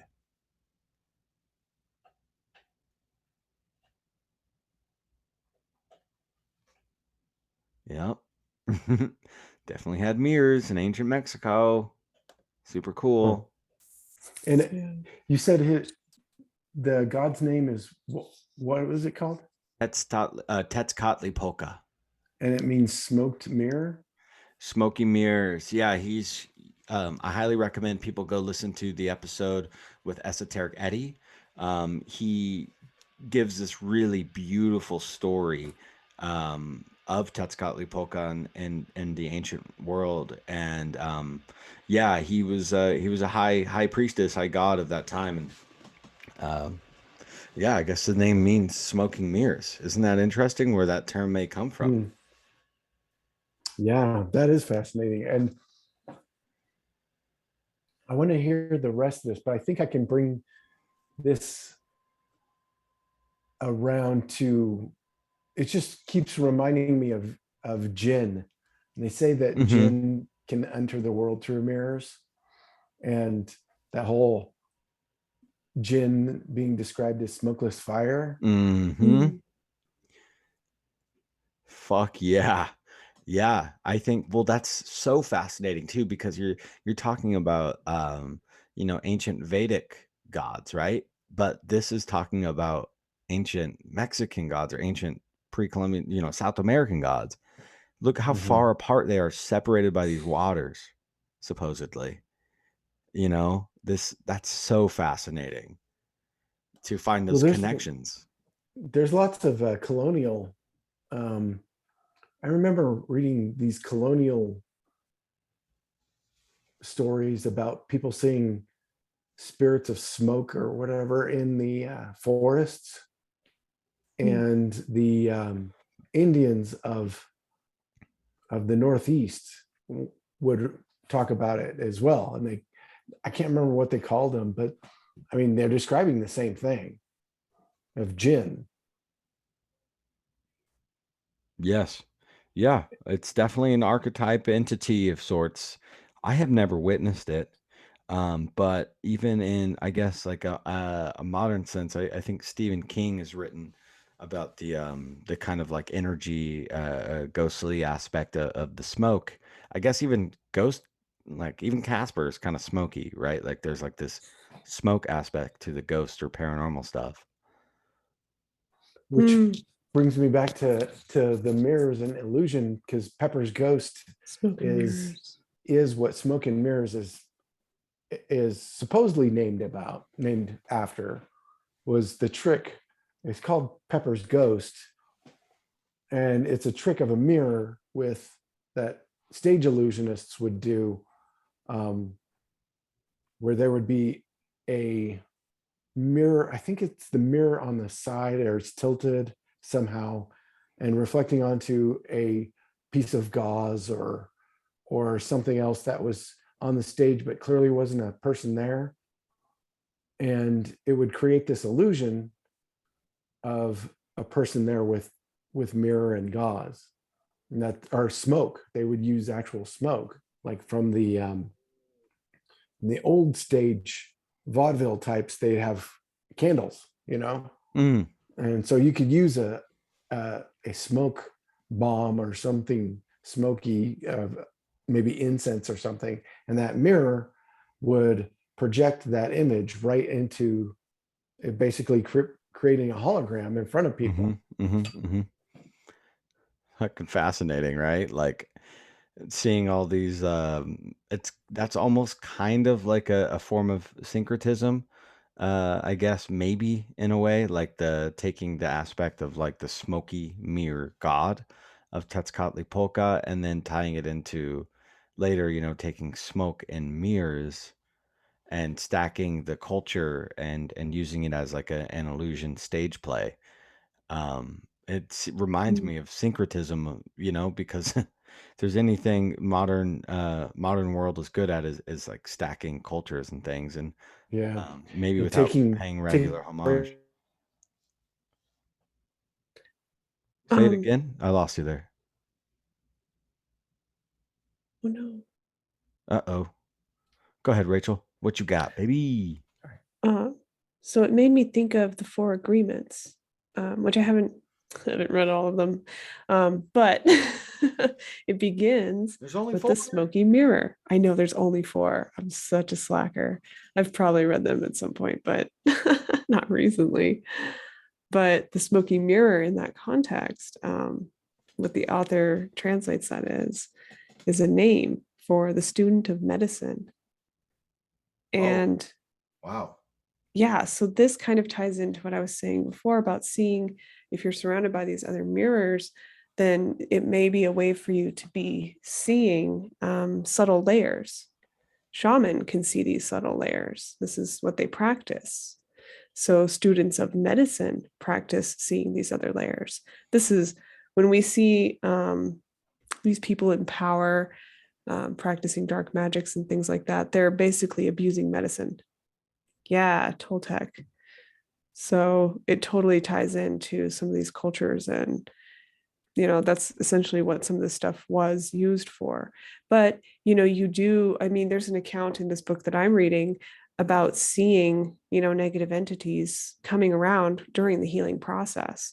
So you would see something like a smoky gin, or you would see some of these entities, and I'm not sure what has them materialize like that. I think that's fascinating, that that's the form that they choose, or the elements that they choose to use for their physical manifestation, because what is smoke and air and things like that. But just maybe that. Oh, okay. That's some shit to dig into there. That's for sure. I'm gonna read. This is probably a pretty big article. I'm obviously not gonna get through all of it. Let me know if there's anywhere on this contents page that sounds like the most interesting. You guys want to like maybe jump to? I'm looking. It says spiders. Yeah, I was gonna say spiders. Okay, cool. So I'll read this intro and then we'll jump right down to that. The use of mirrors in Mesoamerican culture was associated with the idea that they served as portals to a realm that could be seen but not interacted with. Mirrors in pre-Columbian Mesoamerica were fashioned from stone and served a number of uses, from the decorative to the divinatory. An ancient tradition among many Mesoamerican cultures was the practice of divination using the surface of a bowl of water as a mirror. At the time of the Spanish conquest, I'm sorry, I don't know what happened. This form of divination was still practiced among the Maya, Aztecs, and Puripica. In Mesoamerican art, mirrors are frequently associated with pools of liquid, which I can't wait to start getting into these other slides I have after this.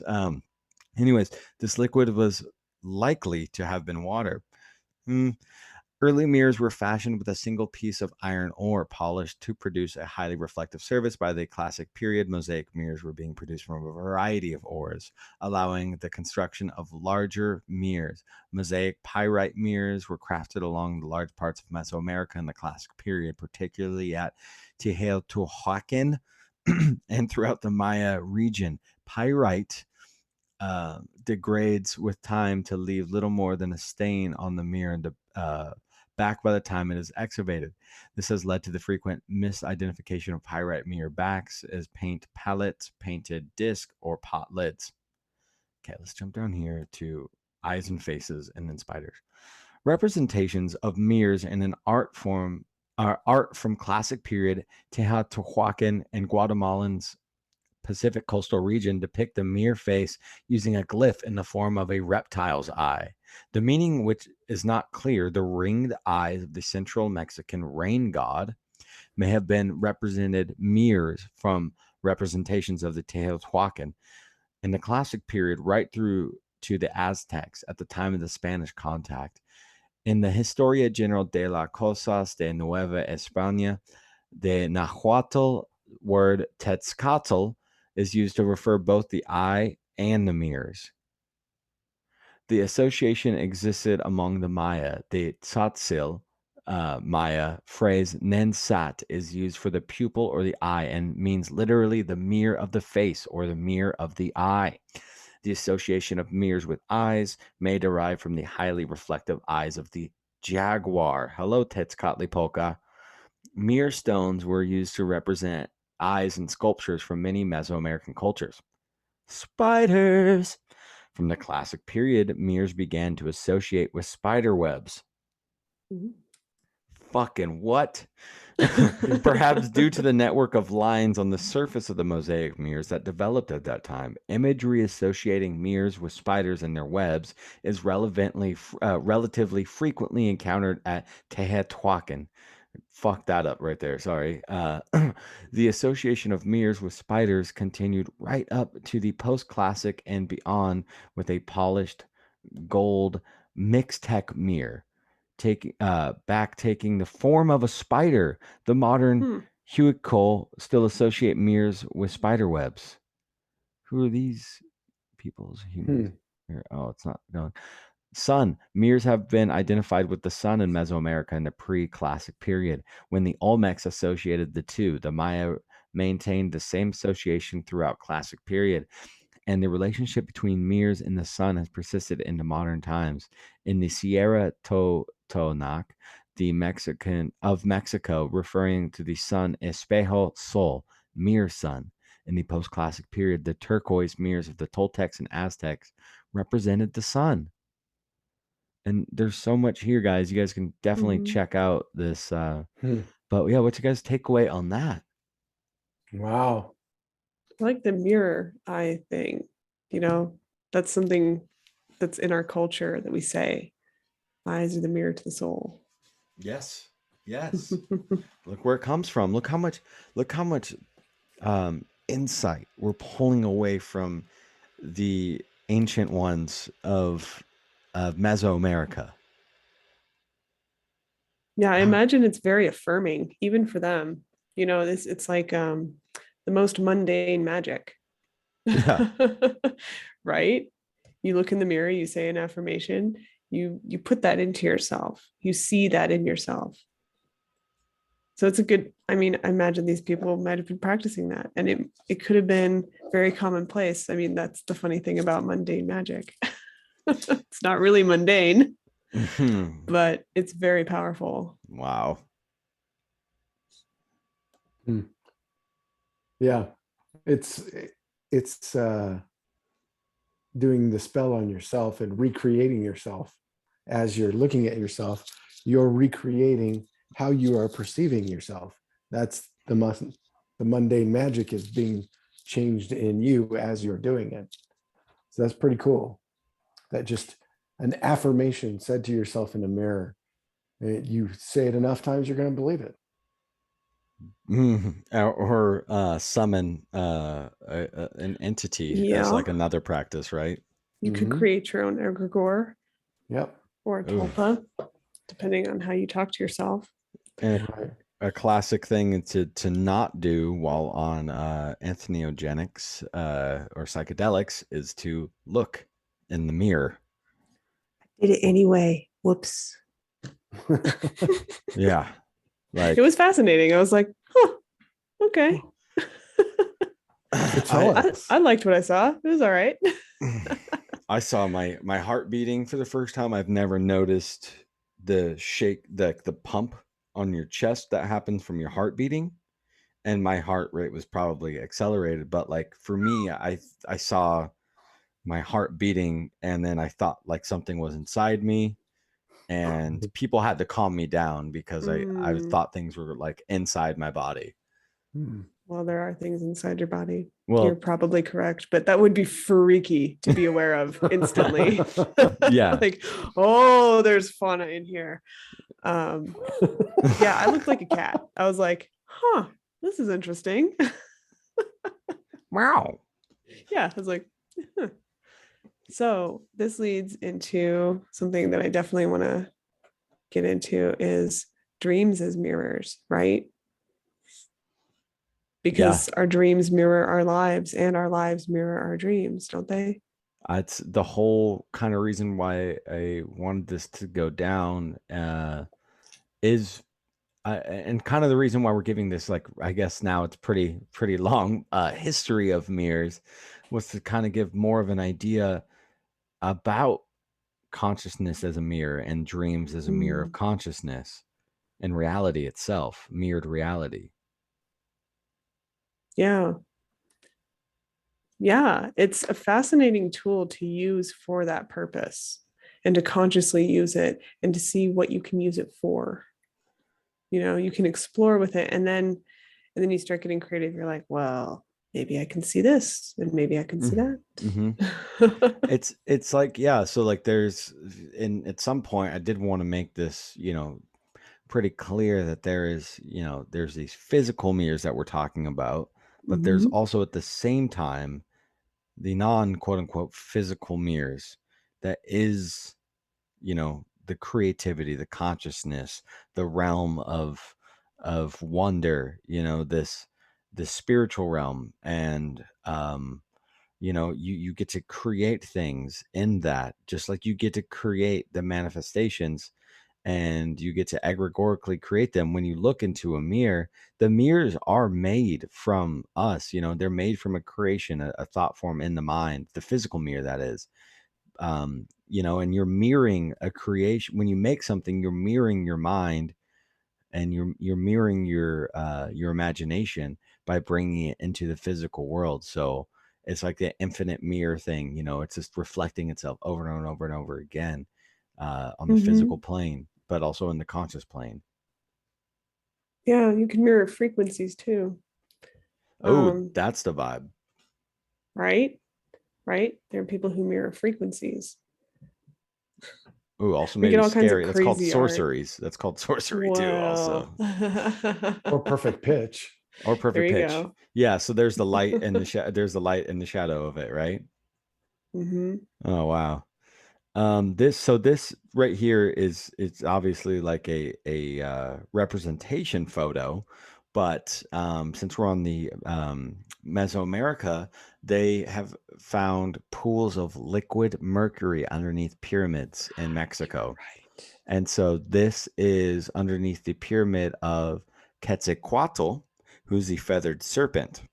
And who is the feathered serpent representation of? Hermes,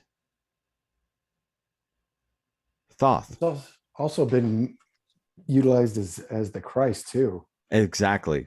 Buddha, Christ, Krishna, that archetype, but also Mercury. Mm-hmm. This is Makes the sense. temple of Quetzalcoatl, where they found the liquid mercury. Hmm. So you see this interesting play. Um, so archaeologists may be a step closer to discovering the secrets of the ancient city of Teotihuacan. I Teotihuacan.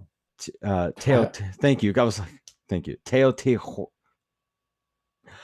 Teo Teo Teotihuacan. Teotihuacan. Huacan. You want to read this one? Seriously. I'm not even being facetious. Like, do you actually want to Okay. read this one? Archaeologists. Okay. Here, I gotta fix my stupid eyes. Archaeologists may be a step closer to discovering the secrets of the ancient city of Teotihuacan. They have unearthed liquid mercury deep beneath the Mexican pyramid of the feathered serpent. The large quantities of the toxic liquid metal leads researchers to believe that an undiscovered ancient ritual chamber or even the tomb of the king could rest below the ruins of the city, of the ancient city that sits about 30 miles from Mexico City, reports Reuters. On Friday, The Guardian reported that the researcher Sergio Gomez stumbled upon the liquid mercury after 6 years of gradually uncovering a tunnel underneath the Teotihuacan pyramids. The city, dubbed the abode of the gods in the ancient language of Nahuatl,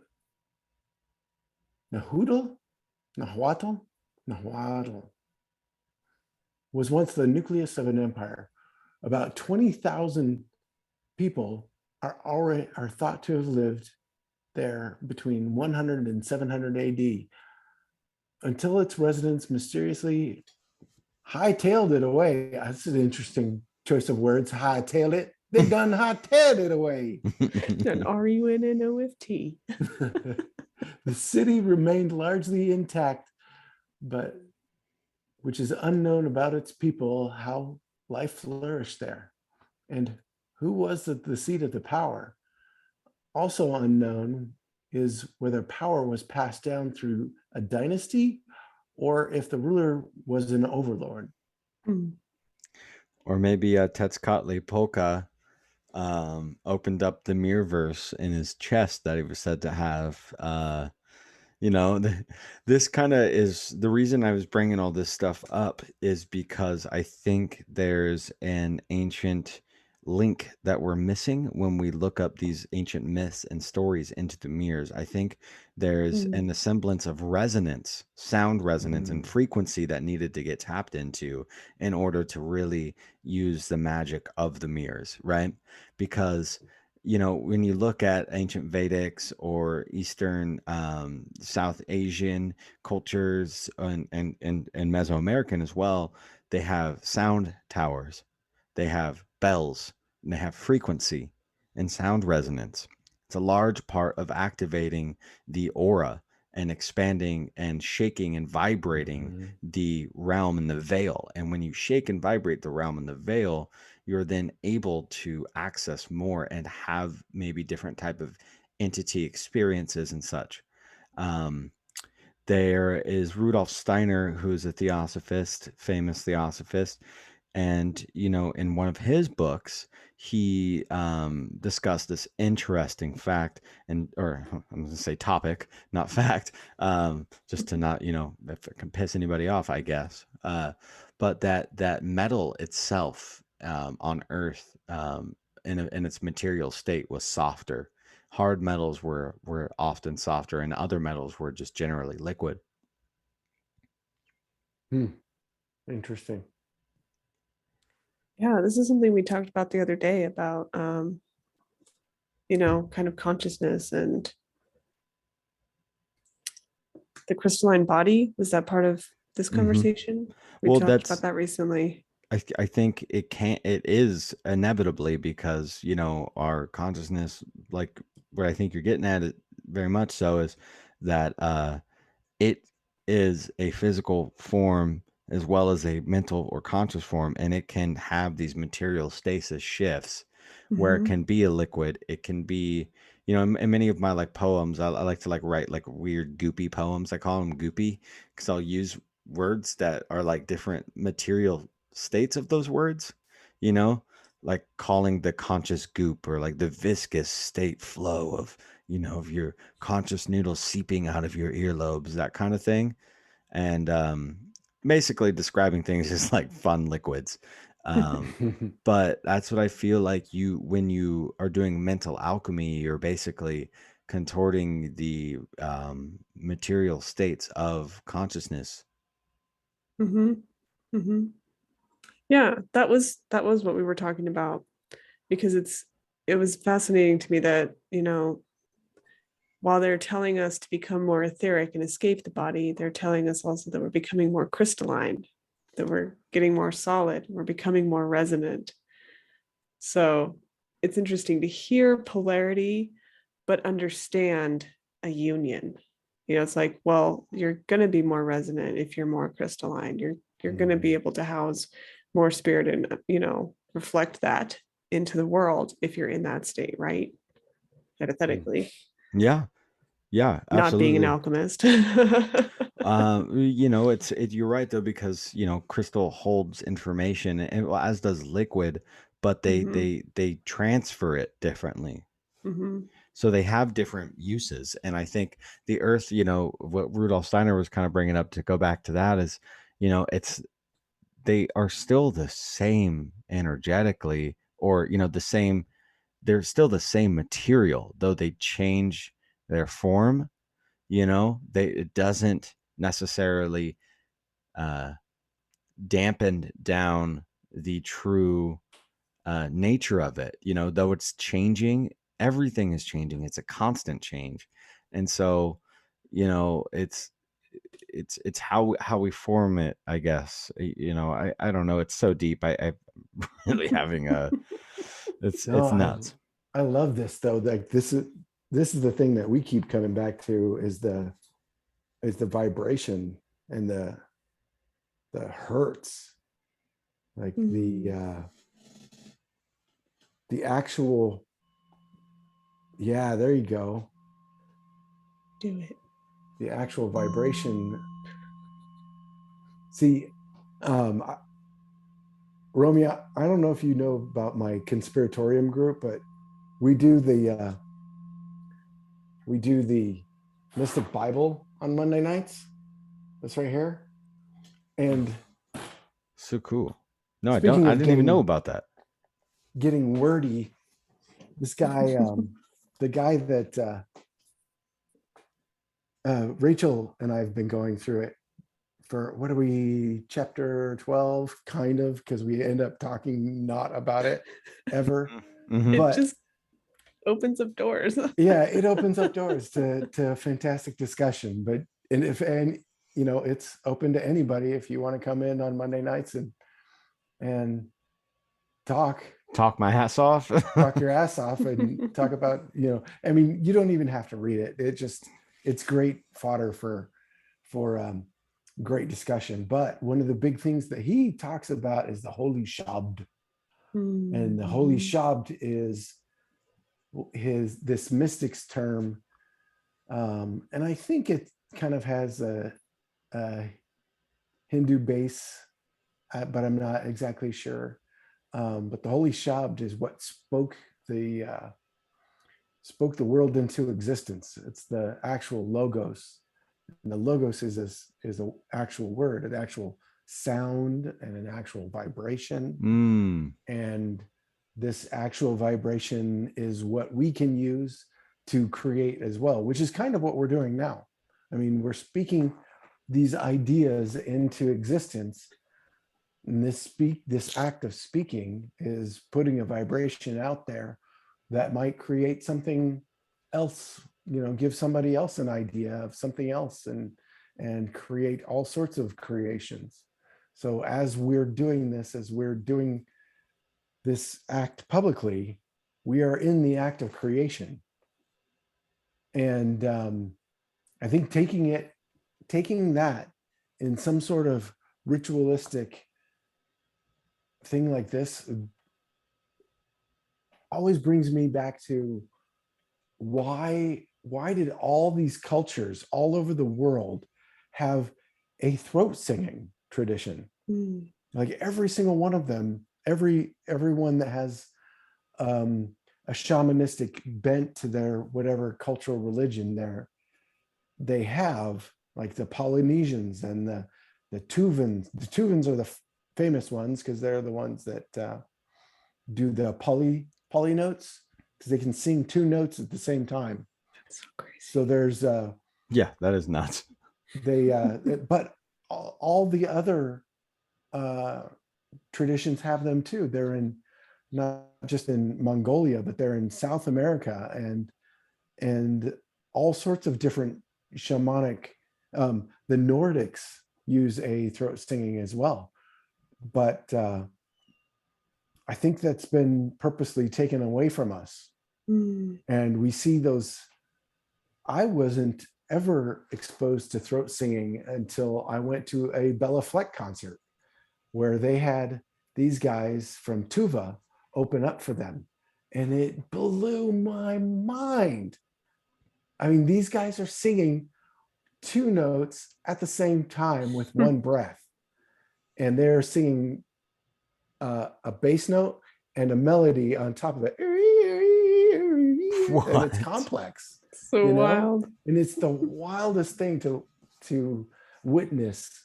But I think these are the healing sounds that I think are us taking us away from our shamanic traditions have done. You know, we're putting our trust in the cult of the medics and these base materialist traditions. We need to use that only if absolutely necessary.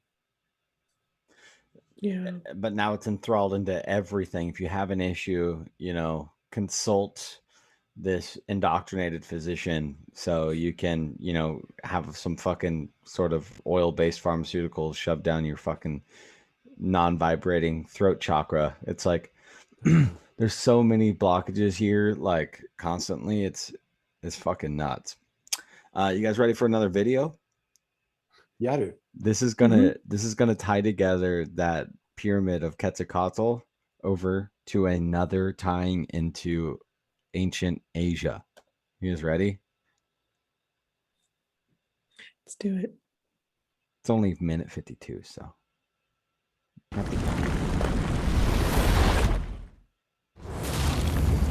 A burial complex sealed deep below the earth. But for over 2,000 years, no one has ever laid eyes on this masterpiece. The tomb walls are said to be made from compacted earth, towering 150 feet tall. And the stories claim that at the tomb's core lies a sacred crypt where the first emperor was laid to rest. This tomb may hold the secrets of China's first ruler. But for now, it remains one of history's greatest enigmas. The ancient Chinese were buried with all the items they'd need in the afterlife. The earliest tombs were simple pits containing food and weapons. But over time, the tombs became ever more elaborate. Thousands of items were added: chariots, musical instruments, and ornaments. The tombs became underground palaces built for the deceased to roam in the afterlife. But did the first emperor have even greater ambitions? Stories claim his tomb houses a recreation of all the lands he had conquered. A subterranean empire he could rule for eternity.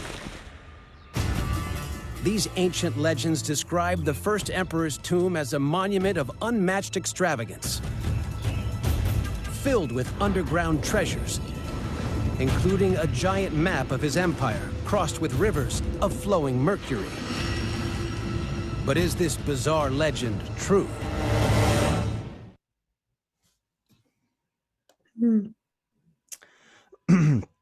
So, you know, in the hour that I took me to fucking make this presentation, because I'm just gonna fill people in on a little secret. Our power went out on the hill today. You know, we live in Fire Haven where there's massive wildfires everywhere. There's a fire on the other side of the hill, so everybody wish us luck. I think we're gonna be fine, but they shut off the power to the whole mountainside because of the fire. And so I went down to town to go find a place where I could find some Wi-Fi. And yeah, so where I could find some Wi-Fi to do this awesome interview with you amazing people, humans, love you guys. Sometimes I don't know what words to say, so I say people, and then it sounds like I'm being fucking like, it's like I'm so you offended. I people. did that too. I'm so offended. Jesus Just Christ. call them humans. So, but anyways, well, you know what the limelight of me going into town was? Okay, Having power. well, there's power, but no, it was I got a bag full of free pastries from the coffee shop. Ooh. I like went to the Nice. coffee shop and I was like, "What's up, ladies?" I was like, "Let me get a lavender latte," and then they're like, "You want a hot or ice?" And I was like,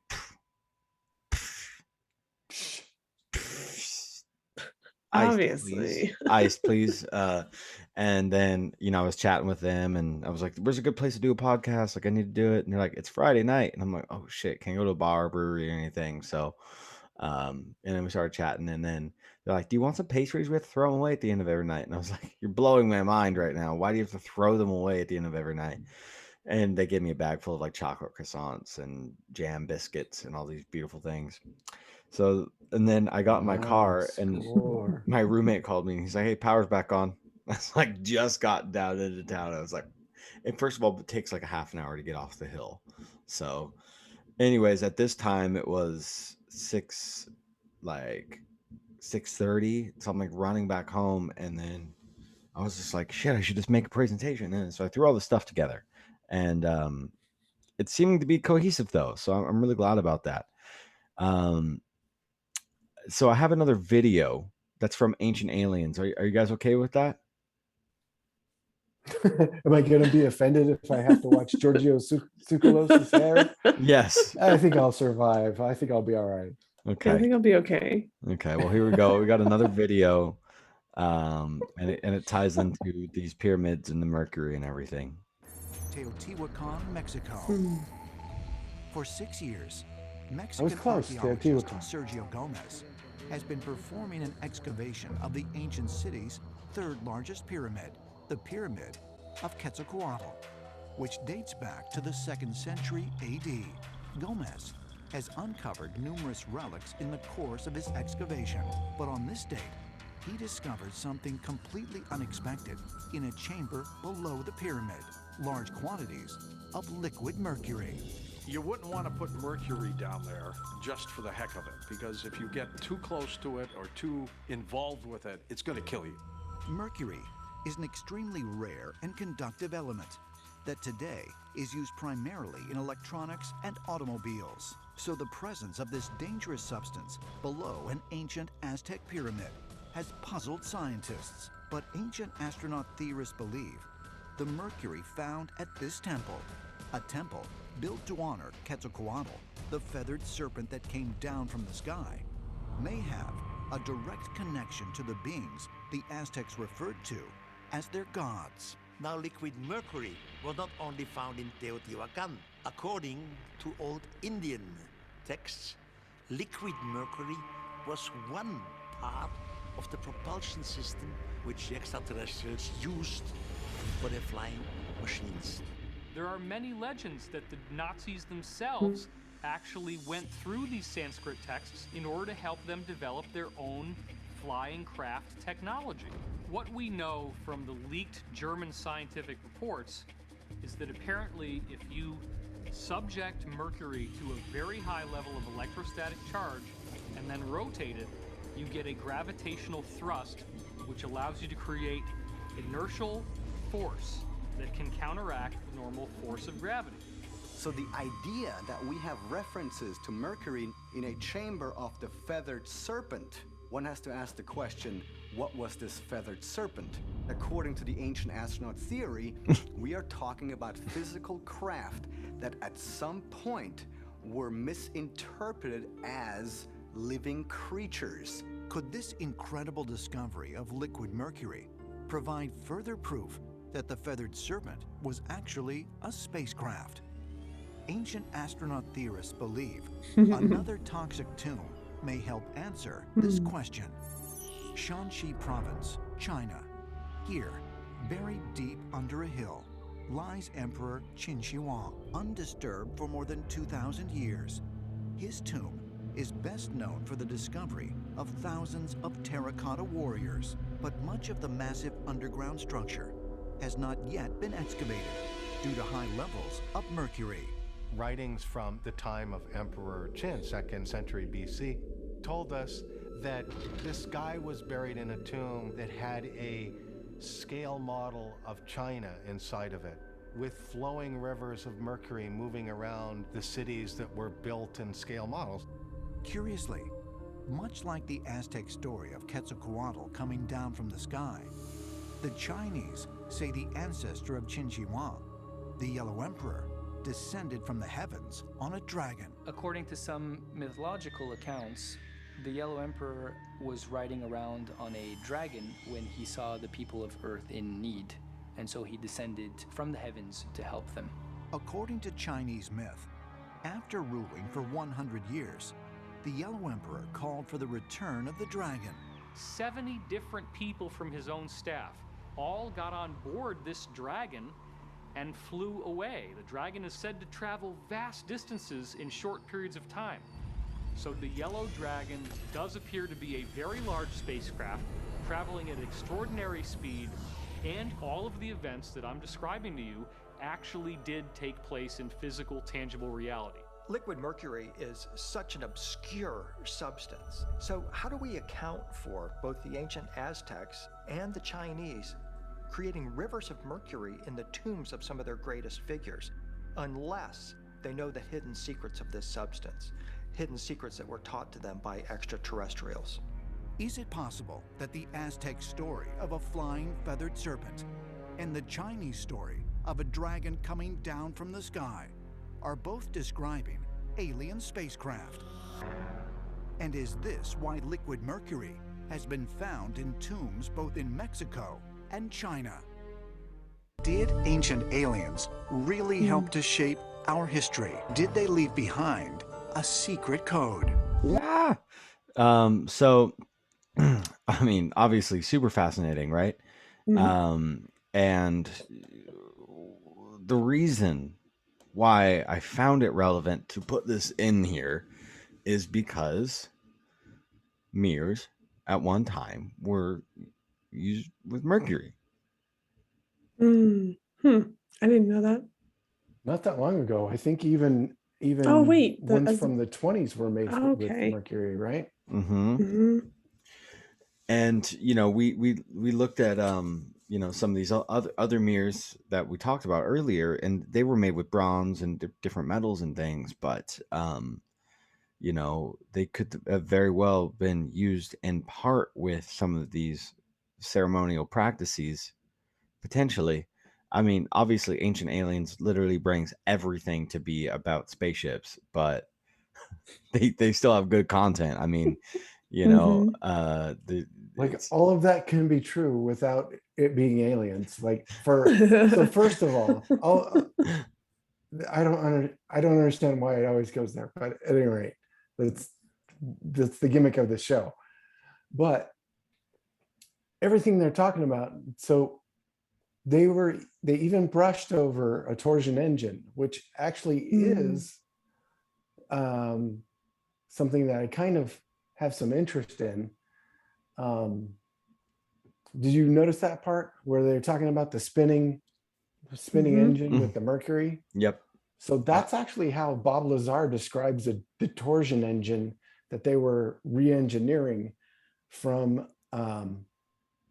When he talks about back engineering alien craft, he talks about this torsion engine, which is the spinning magnets with a ball of mercury kind of at the center. Or it utilizes the mercury itself, but you spin the torsion around the mercury, creates the wave, right? Supposedly, this is the idea. It creates the wave that opens the space so that you can suck the craft through, right?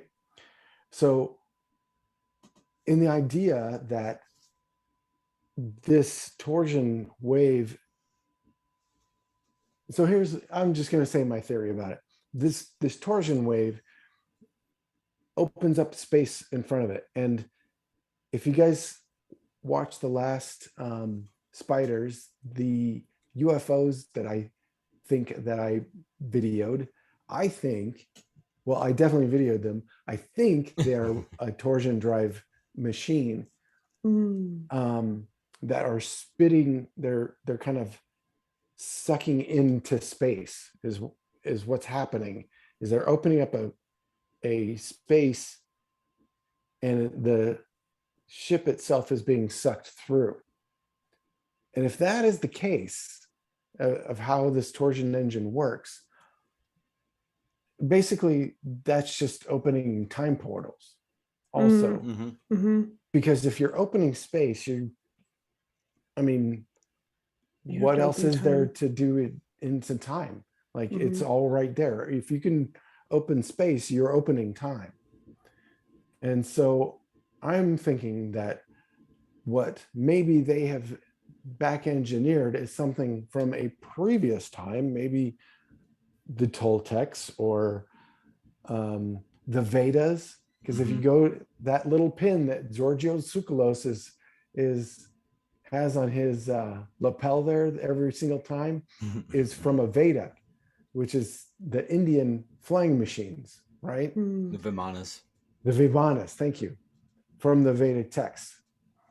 Yeah, the Vimanas were flying machines, essentially where we get the idea of flying carpets from in that myth. But that could very well have been just torsion engine technology that has come through, and we back engineered that space. Like everything that we think we're inventing right now, that all this stuff, all the technology and all the fake versions that we're doing, we're just redoing. cell phones and Yes. computers Yes, and the yes, yes, internet. yes, yes. Yeah. We're just redoing it. Like hell, these could, the magic rocks could be Antiquitech for all I know. Yeah. I don't And see this why was, not. I think this was kind of the point I was making the other night in a conversation, like about time moving forward. I think you're right. Humans have probably figured this stuff out numerous times. The only thing that changes is the style and the way that we go about it. You know, I think that's very fascinating. You know, those temples with all that mercury, I mean, could be a well, it could be a source for all that stuff. You know, sure, it could be one giant machine. That's a possibility. But I would think if that was the case, you know, maybe I don't know enough about mercury and the way that it works, but the engineering would reflect that. You know, the tunnels would reflect that. To me, it looks more like a well or a source that you would draw from, rather than this building is the machine. So there's that aspect. But also, if it's mirroring experience, you know, some of those things could have been Titans. You know, what do their Merkabas look like? You know, That's interesting. we don't think about what other entities' spirit bodies are, or what their own vehicles might have been. Super interesting. And I would love to build a presentation on that as well. Just going into that, because there's, you know, the Vimanas, and then from that you have like these bell shapes, right? The Nazi bell. They didn't say the Nazi bell in that, but that's what Hitler was building in. And they even have like these ports that like Hitler had built for the Nazi bell, like that, for their representation of a Vimana. Like he very much so was looking for what he considered, when he said the Aryans, he was talking about what what Madame Blavatsky talks about in her root race theory, is the Aryan nation, which was the subset after the Atlantean nation. And so what Hitler was doing by studying these the Sanskrit, which was, you know, some of the remnants of the Aryan language, that's what he was saying. He was like, we are going for the ultimate occult science, getting back to this ancient Antiquitech. That was their thing, you know. And so it's really muddy. It's really muddy when you start getting into the Hitler shit and the whole reason of the purpose of the Third Reich, obviously. But that's kind of what they were doing. And so, you know, he was an ultimate conspiracy theorist in that sense. And probably was just huffing too much fucking mercury, to be honest, you know. But yeah, here's another booty pic for you guys. What's that? But you're not seeing in the mirror. Oh, right? gosh. Like priorities, like girls nowadays, all your selfies are like, how's my butt looking? Yeah. He's looking at her face. Now we're looking at our butts. Yep. So this leads me into this other concept, which we're gonna wrap it at 3 hours here, folks, if that's okay with you guys, because this will be, you know, I want this to be like a concise presentation, you know, conceptualization that audience can take away wholly, and maybe we can come back for a part 2 at some point to tap into the more modern sense of the mirror. Anyways, but you know, obviously throw all the insight in whenever you guys want. Obviously, you guys fucking know that we're 2.5 hours into this shit. But what this is water, okay? And what is the shape of the water molecule? It's a pyramid, right? It's pyramidal in shape and structure and theory. And what is the other original mirror? It's not these things. Sorry. Water. Water is the original mirror, right? Going I thought back. this was a trick question. Like, No, wow. I know. That wasn't where I thought it was going. No, but water is the original mirror. Okay, so Mhm. looking back into these pyramids and the pyramid building cultures with the mercury ties into it and the electrostatic understanding of that, and then talking about consciousness as a mirror and water holding conscious energy Mhm. and the molecular shape of water being pyramid. You guys kind of picking up what I'm putting down here a little bit? Mm-hmm. Fucking let's go. What's up? That the micro is a reflection of the macro. Mhm. It's the same thing every time, and that's why fractals always work in nature. It's always going to be a reflection of itself in its greatest form. Yeah, agreed. Well, and I was also thinking about the different qualities that are used in astrology. And a lot of people get hung up on using the archetypes and all that symbolism, but I like to look at the elements themselves. So consider everything we're talking about reflecting in cardinal water, water that's moving and getting something going. What does that say about the spirit, the quality of spirit? It's a spirit that's going to move you into action. Fixed water is something that we're gazing into, right? You can get lost in the fixed water. You can also get sick on fixed water. Toxicity, that's a thing. And mutable. I mean, water can change when something's added to it. If you want it to be pure again, you have to put it through a process. I think that's kind of cool. And I don't know how many people think about that when they work with those archetypes. They get hung up on the imagery or the archetype itself, forgetting how it moves. And when you want to make things work in a chart, you look at these actions. Well, this part of yourself is susceptible to being added to, and that's a beautiful quality, but what are you adding to it? This part of yourself, hyper focus.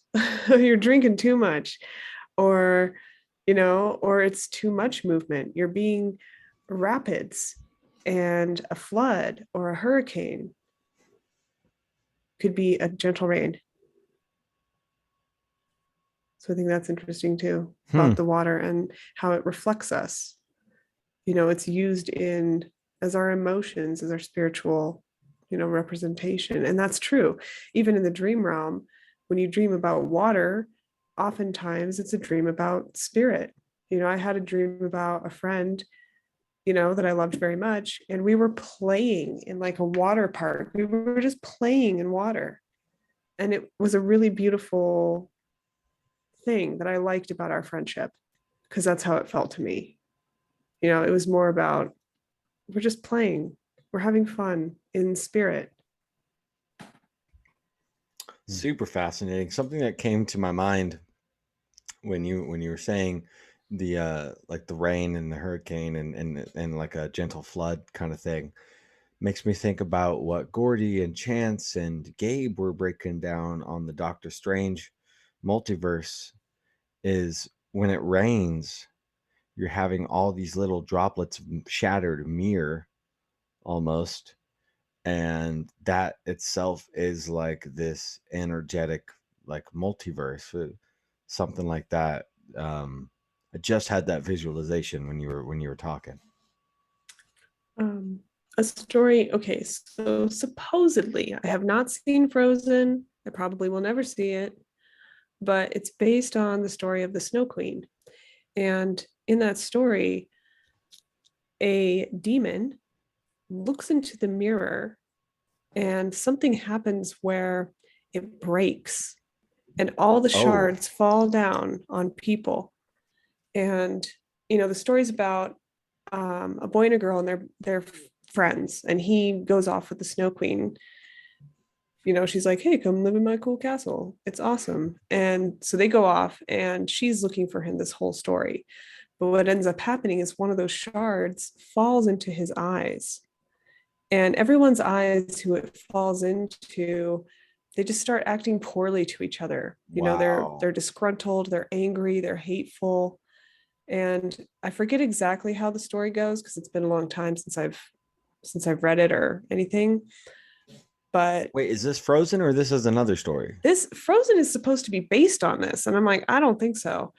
Because I mean, essentially it's the two of them's friendship that gets him, you know, free. I believe he starts crying and the shards come out.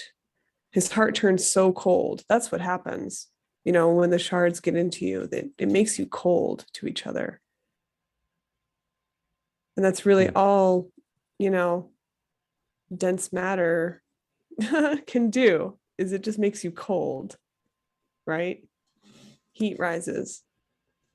That is fascinating thinking about this. Oh, well, that just brings up a whole other thing. Heat rises, the cold is down, the shards fall down to the lower realm and lower vibrational things. But then also to a point, heat does rise, but then you get up top to a certain point and it's cold again.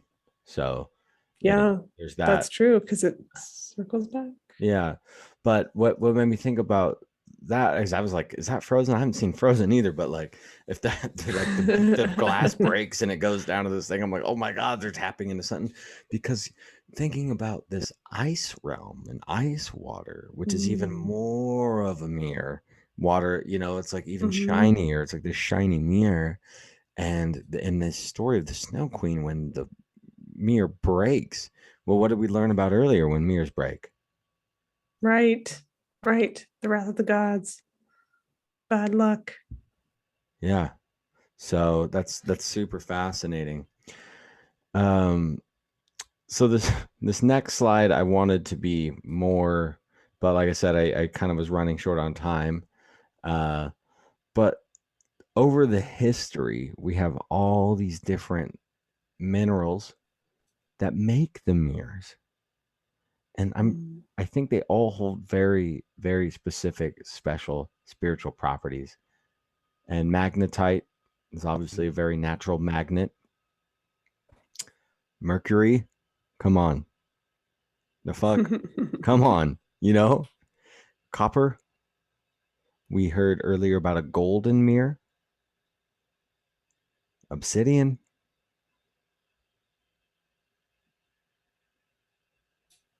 Like, damn. I think it's interesting. Rose gold got so big. Is that copper and gold mix? Or that's white shoot. gold? Is that white gold? Good question. It's been a while since I've looked at it. It was like a trend. Everything was rose gold. So I wonder like what looking into one of those mirrors is like. Interesting. And What about Black Hills gold? What is that? I wonder what that would be like. It's like they're from South Dakota. It's the gold from South Dakota, but it's like 3 different colors. Oh, it's what? Kind of silvery and gold and kind of coppery. Oh. It's like a rose gold to a white gold to, you know, somewhere in the middle. And there's like all the jewelry is kind of made with it. Wow. But it only comes from the Black Hills of South Dakota. Super cool. I think too, I mean, you know, we talk about alchemy and things like that. I mean, looking back at ancient China and ancient Mesoamerica, talk about alchemy, talk about real original alchemists before these French fucks, before these European fucks, you know, they were really tapping into something else. It's so fascinating. And it looks like we only got 2 more slides here, but this brings me into this other kind of mirror that I found while doing this research. Never heard of this until today. It's called the acoustic mirror. Which God is a lot like the dome of a Colosseum or a Yeah. cathedral. Goodness, it brought me back here. They did that. They did some weird stuff in our orchestra hall where they had put all these dome pieces in. Like I remember them doing this when I was like a kid, and supposedly it was to help the acoustics because the ceiling wasn't rounded, so they just put in all these artfully placed round pieces to try to get the sound to change. to I've only mimic been it, there a few right. times. I don't know how well that worked. That's crazy. And this does make a lot of sense when looking at the building of cathedrals, and this ties into a lot of my other side research that I'm doing with resonance architecture. And this blew my cat back when I saw it. And so I'm gonna read a little bit for people who might not be familiar. An acoustic mirror is a passive device used to reflect and focus sound waves. Parabolic acoustic mirrors are widely used in parabolic microphones, used to pick up sound from great distances. Employed in surveillance and reporting of outdoor sporting events, pairs of large parabolic acoustic mirrors, which function as whisper galleries, are displayed in science museums to demonstrate sound focusing. Between the world wars, before the invention of radar, parabolic sound mirrors were used experimentally as early warning devices by military air defense forces to detect incoming enemy aircraft by listening for sound of their engines. During World War II, on the coast of southern England, a network of large concrete acoustic mirrors was in the process of being built when the project was canceled, owing to the development of chain home radar system. Some of these mirrors are still standing today. Before World War II and the invention of radar, acoustic mirrors were built as an early warning devices from the coast of the Great Britain with the aim of detecting incoming aircraft and the sound of their engines. Most famous of these devices still stand at Denge and Dungeness Peninsula, the Hythe in Kent. Other examples exist in other parts of Britain. The Maltese sound mirror is known locally as the ear and appears to be the only sound mirror built outside of Great Britain. The Dungeness mirrors were colloquially Jesus Christ, colloquially as the listening ears, consist of three large concrete reflectors built in the 1920s and 30s. Their experimental nature can be discerned by different shapes of these three reflectors. One is long curved wall, about 5 meters, while the other two are dish-shaped constructions approximately 4 to 5 meters in diameter. Microphones placed on the foci of the reflectors enabled a listener to detect the sound of aircraft far out over the English Channel. The reflectors are non-parabolic, but are actually spherical mirrors. The spherical mirrors can be used for direction finding, moving the sensor rather than the mirror. Another unusual example was the Arecibo Observatory. Acoustic mirrors has a limited effectiveness, and the increased speed of aircraft in the 1930s meant that they would already be too close to engage at the time that they had been detected. But when I had read about the original one was used for finding zeppelins. So, not Finding airplanes. blimps. Yeah. That's interesting. Because Yeah. blimps would be relatively silent, wouldn't they? Yeah. Be completely silent. Yeah. But I mean, you could hear the little engines, and every aircraft has a signature. Every sound has has a signature. What you're describing is a radar dish that everybody has on their house anyway. It's basically a reflector. It's a reflector of the signal. So you've got the dish and then the microphone like in the center, right? So the dish is reflecting all of the sound into focusing it all into one spot. And I hadn't thought of radar dishes as mirrors, technically. But they are reflectors. The Arecibo observer.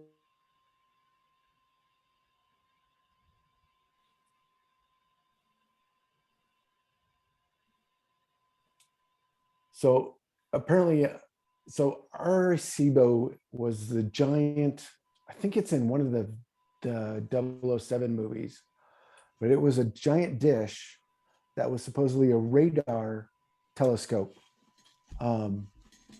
So this giant dish is pointing at the sky, reflecting back what the sky, essentially what maybe the Zoroaster scrying kind of idea was, because it was reflecting the sky back into one specific source.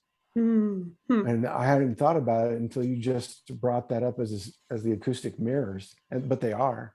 And Arecibo is supposedly gone. It was hit in one of the, you know, all the stuff when was going down in Puerto Rico. They got hit by I think a hurricane, and it supposedly all fell apart. In, let's see, they said it in 2019. So oh shit, really recently. It doesn't even exist anymore. It was built in 1963. No, 2017. 2017 it was decommissioned because the damage had become too great. But it was the largest radio telescope in the world. Wow. How crazy cool is that? That's interesting. Something that is coming to me here just by looking at this image, and what we're talking about, especially when, you know, talking about like the modern radar dishes having these kind of, you know, microphones out here, kind of reminds me of how the eye functions and the cones. And we talked about earlier, you know, mirrors being, you know, eyes, and eyes being mirrors, and, you know, like this just looks like a big ass eyeball, but it's like catching sound. What a trip.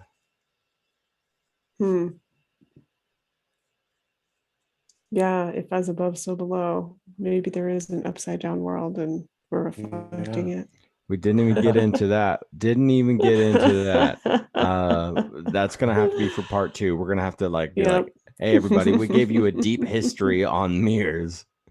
Now we're jumping into, so the final slide is this thing, this picture that Rachel sent me.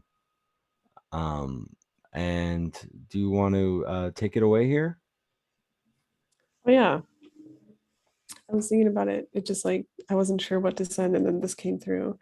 A multi-layered archive of personal and ancestral memories, past life wounds, and present life traumas that surrounds the body and can bring on behaviors, relationships, accidents, and illness that replicate the initial wounding if such imprints are not erased. And that is the luminous energy field that we have.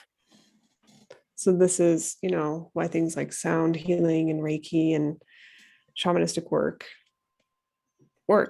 They address these things, but these are reflections. You know, if it's like those affirmations, we're constantly manifesting these things, and it ties very much into the way German New Medicine sees things as well. You know, the more you focus on a certain thing, the bigger the imprint in your luminous energy field. This is how things get passed on to the next generation, essentially, because it's in your field, and a new person comes in, now they're in the field, and now it's in their field. If it's not passed on physically, you know, through the body, because those wounds are there too. But that's just, you know, it ties back to what I was saying at the beginning, kind of what we've been talking about. There's so many reflections, you know, it's not even just layers of illusion, it's just layers of being. And we're constantly in this biofeedback loop. Ain't that true? The more we go on, though, like I'm just looking at that. Like the further I learn about healing or anything like that, get that luminous energy field, get that torsion, get that your own chi, chi healthy. And that's where it's at, man. Yeah, and those things show up. I mean, they show up medically, they show up in the field, Mhm. It's reflected in everything. It's going to show up in our behaviors. That's why it's always like, well, you can tell where somebody is by how messy their room is, and it's like kind of triggered because it's like, hey, I like a little bit of lived in. But Mhm. at the same time, absolutely, when things are totally chaotic, it's like, oh man, I feel that way. And I'm perpetuating it. That's what's being reflected back at me. It's like, oh, all this grossness. I just gotta, clear it all out. But that's what happens with spirits, and that's why people go in and they clear homes. What would happen if we cleared haunted spaces? Like all these spaces in like Florida, what would happen if we just went in on the sly and like cleared it out? I think it would be kind of hilarious. Like There would be like this, like, yeah, like swapping like setting free these entities that maybe are like looking for an exit, or Yeah. asking for an exit, and asking for help, and then giving that help. But that's the thing, is like, I didn't feel, well, I'm also like, I am a Scorpio, so I tend to kind of feel at home in darker places anyway. You know, but I didn't feel like a haunted vibe even when I was in the haunted building. I was like, I felt spiritual. I felt a spirit vibe, and I felt connected. And that's how I vibe with those types of things. Like, I don't get weirded out, I'm like, I'm the kind of guy who's like, oh, you guys want to go into this haunted building? Yes, as do I. Just to, fucking vibe out. I don't know, maybe smoke a doobie or something. Like, what's up, But yeah, it's super, super interesting. But if something wants to travel elsewhere, and it needs a needs a little help, I'm down with that. Like, there's nothing wrong with that. You Um, can, if something comes at you though, and you're in one of those places, and something does come at you, yeah. I guarantee you call on your angels, those higher beings. Yeah. They will help you. Oh And yeah. I'll tell this story, and this will bring it back to the gin. So you're talking about the haunted spaces. I took my family to go to the Queen Mary and spend the night there. My wife and daughter, when I was like, I don't know, she was maybe, God, 8 or 9, maybe. Real quick, what is the Maybe Queen 12. Mary? And just give us a little insight as to this place. Oh, okay. So the Queen Mary is the haunted, has a reputation of being haunted. It's a docked ship in Long Beach, California, Oh, and it has a long history of being like the most haunted thing in America, right? And they have rooms that you can rent, and you can go and spend the night on the Queen Mary, and you could even do a ghost tour if you wanted to. So I'm like, oh, okay, I'm jumping in both feet. Let's do it all. So we drive out to Long Beach, do the ghost tour, and we come back, which was very active, which is another hour just of those events there, and seeing little shadow beings kind of zipping around and kind of in and out of that. There's an infamous pool room in the belly of the ship. oh, Right? That's supposedly water on super water. haunted. And yeah, exactly. There's water upon water, and it in this metal ship, Ooh. right? So this whole thing has crazy written all over it, and it's just a magnet for the shit. There's supposedly a little girl that is haunting the pool room down there. But I definitely saw some smokeless fire kind of looking entities in that place. So we go back to our room, and my daughter is justifiably freaked out. And we have the room I rented was like has a little room off of it. So if my daughter wanted her own room, her own bed, she could, but we had a queen bed, right? And and it's a tiny little room, but we were like, no, you're sleeping with us tonight.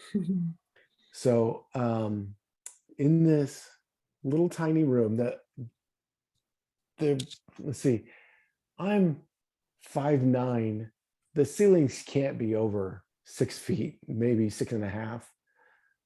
So you can touch it, you know, so it's all very, very cramped.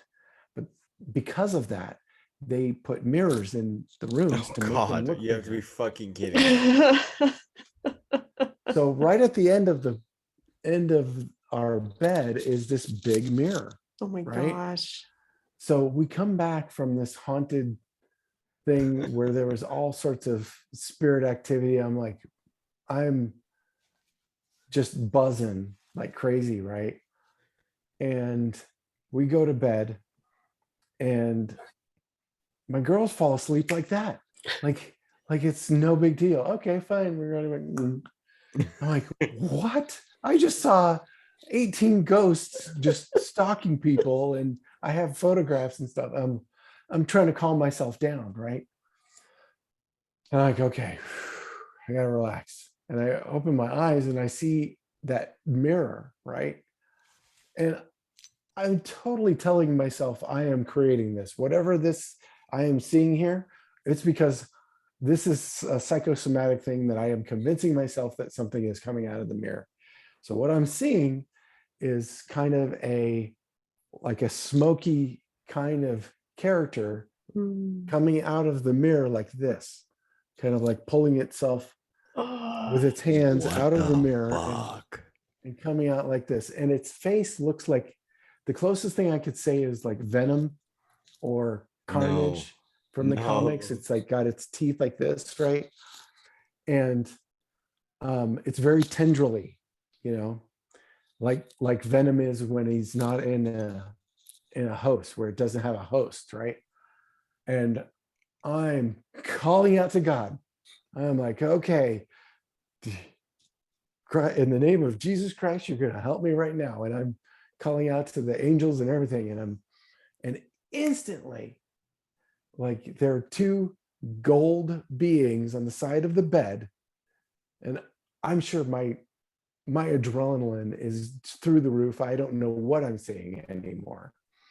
And I look up and there's this guy standing next to the bed, and he reaches down and puts his, because I'm seriously starting to freak out. And he puts his hand on my chest like, this is what we do. Relax. And instantly I'm like, I relax and I look at it, and they push this thing back into the mirror and just take it on out. And I was like, oh, right. Okay, this is what they do. And I fall asleep. And because I'm completely relaxed. I'm like, okay, cool, job done. I go to sleep. I wake up the next morning. I'm in tears, I'm like reliving this thing to my wife. I'm like, you wouldn't believe what happened. You guys fell asleep and blah, blah, blah. And I'm like crying, like, because I'm telling it again, amazed that I'm actually lived it. But the jinn with the mirrors is no joke, man. Don't mess with the psychomantium if you're not prepared for something to join you in there. I can't believe you waited so calmly, so patiently till the end of this 3-hour thing to tell us this story that connects everything together. I'm like, that golden nugget. I was like, what? Dude, that's crazy. What an experience. Because that ties in the water. It ties in the energy. It ties in the consciousness. It ties in the spiritualism. And it tops it off with the motherfucking mirrors, dude. Fucking jazz snaps, man. That's great. I was gonna ask everybody. I was like, all right, give your final statements or whatever you want everyone to hear, and before we close out. And I mean, shit, that just topped it off. I think that was Gordy's, unless you got another one. Final landings, Yeah.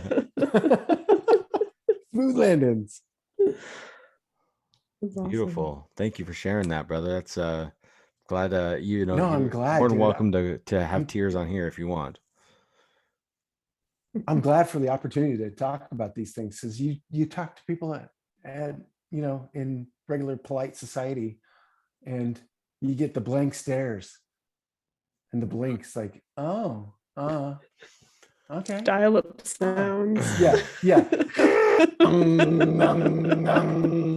Gosh, so true. Yeah, it used to be the lost radio signal. Oh yeah. Yeah, trying to find that frequency. Yeah. I Rachel. like that story. I'm glad you told it. Yeah, I don't have too much else. It reminded me of a video that I'll send you on red mercury that Balderson sent me, because I have some orgonite with cinnabar in it, Oh wow. which is red mercury, and it does not have a reflection. Oh God. Really? None. Period. No reflection. Trip out. You know, It's super wild. I wondered if that's what the Vanta Black is. Like it's because it's the if you've ever seen Vanta Black in person, never seen it. It is definitely the antithesis of a reflection. It's the sucking of light. What is that? This is Black 3.0. Okay. So not it's Vanta essentially Black. It's essentially the same, because the guy who made Vanta Black owns it. No one can use it but him. Well, that's super occult and has its own fucking story on it too. Oh yeah, totally. But I put away the sample page that I made with it. But yeah, it sucks in like 98% of light. It's amazing. But yeah, the mercury thing is really fascinating to me. Roman, you held it when you were here, because I carried it with me. Oh yeah, because yeah, I remember this. I was like, I'm waiting for some orgonite from Mitch, and you're like, oh, I have some right here, dude. And I was like, oh, rah. Well, and I noticed that for me, because I got so wrapped up in the mirror, the mirror conspiracy, that was what was happening to me when I would go downtown. So spiritually, all these mirrors would start approaching me. It was and is insane when it happens. It's also hella annoying. So I noticed that when I have that around, it's less likely to happen because it's super grounding and I'm not looking at parallels. It's like I absolutely have the ability to parallel somebody and their life with my own. Of course, your frequency attracts your frequency. So that makes sense. But to get really wrapped up in it is really insane. It's super crazy, and it attracts really dense beings and people who may not have the best intentions, because they're like, oh, I'm a mirror now. Let's have fun. And I'm like, maybe not. So I have been pondering those effects of the red mercury and not having a reflection. It's like, nope, you're not my reflection. You're not me. I can see God in you. I can see me in you. Sure. But you're not me. And I'm not you. So I think it was handy to have, but that might be something to look into, is that red mercury. And I'll send you the video that Balderson sent me, because it's cool. Yeah, please do. I was talking with Phoenix Aurelius yesterday, who's a modern alchemist, a true modern alchemist. Fantastic conversation, by the way. Everybody look out for that. Sweet show going to be popping out soon. I'm going to take his courses because I have a still now, and I'm definitely going to do spagyrics like heavy. Like that shit is right up my alley. Oh, cool, dude. Right up my fucking alley. Yes. That's great. I did a regression with his wife, Noriana, and she just emailed me again to follow up. I need to do a video about her regression with me, because it is phenomenal, dude. That couple is amazing. Yes. Like the what's the computer thing that Phoenix has it's the intrinsic data field, IDF. That's the intrinsic data field studies. Yes. Did he talk about that? Yes, dude. I mean, I'm not sure how much. Oh no, I think I can talk about it. He talked about it on. I can't remember if he talked about it on air or after the recording, but basically, like, he had this cannabis that had like heavy metal toxins in it, and then like did this IDF on it, and then the toxins went away. Like, he had it tested before, did this and then tested afterwards, and the heavy metals were completely like oxidated out or something. I'm not sure completely how, but Yeah, it's amazing. And she's just fascinating. as gifted, dude. Her regression was phenomenal. I mean, I am still, I did it I think in February, and I still haven't done a video about it. I should have. I've talked about it on other things, but like, if you want to really start to redefine how you think of yourself, kind of talking about thinking of yourself in a third person, Hmm. Rachel, when we're talking about actually observing ourselves, that might be the Yeah. only way. I'm wondering, now that I'm Mm. thinking about it, because you're seeing yourself in third person, but experiencing the person at the same time. Mm-hmm. So I'm wondering if that may be a good way to, I'm going to think about that and maybe work on that. Fascinating. Well, the thing Mm. I was getting at was Phoenix told me about this organite that he had. And I talked with this a little bit with Mitch when we had our show, about the different ways to make organite. And, you know, resin is like the easiest way to do it, but you can use beeswax. And Phoenix was saying that he has some organite that beeswax is used as the resin component, and it's Hmm. much more potent with the beeswax as the fat, as the poly. And I was like, holy shit, that's crazy. Crazy cool. But then that made me think about what Rachel was just saying with the red mercury. If you were to like really make some powerful organite with like some, red mercury and quartz and the beeswax and gold, like, or something, like, holy shit, dude. Mm. So for my final story, I want to share what happened last night, because coming into prepared for this talk, I was like, okay, Rachel, I'm gonna try to tap into the dream realm again, like maybe see what type of synchronicities can happen or whatever. And this has happened a few times. Like I get really tight in my spine, my shoulder blades, and the kundalini spiral of your spine wants to be twisted, and I get really tight in the front part of my chest. And so what I really recommend people do is to try to just keep open as much as possible. And last night I've been taking a big break from cannabis because I grow it, so like I smoke a lot of it. And so like I've taken a break, and I'm like back. I'm back. Like my memory's back. My social skills and ability to talk to people is back. Like I really needed this break, and it's been fascinating. But last night I did smoke a fat ass doobie, and because I wanted to go into the studio and make some music, and I got so stoned I couldn't make music, but I did. I went to my tuning forks and I started tuning, and when I do them, while I'm doing it, I'll breathe in and out, and I'll just breathe the whole time that it's vibrating in my hand.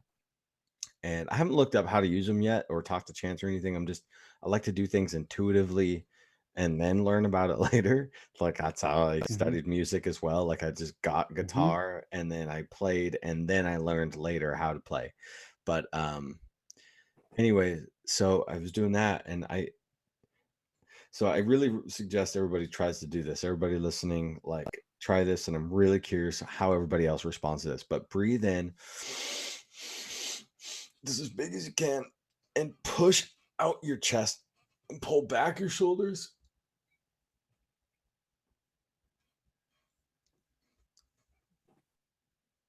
And just open your throat all the way and like try to like and do it standing up. And I didn't pass out, but I went to my knees because I got really lightheaded. And this is just after doing the tuning forks and doing the big breathing.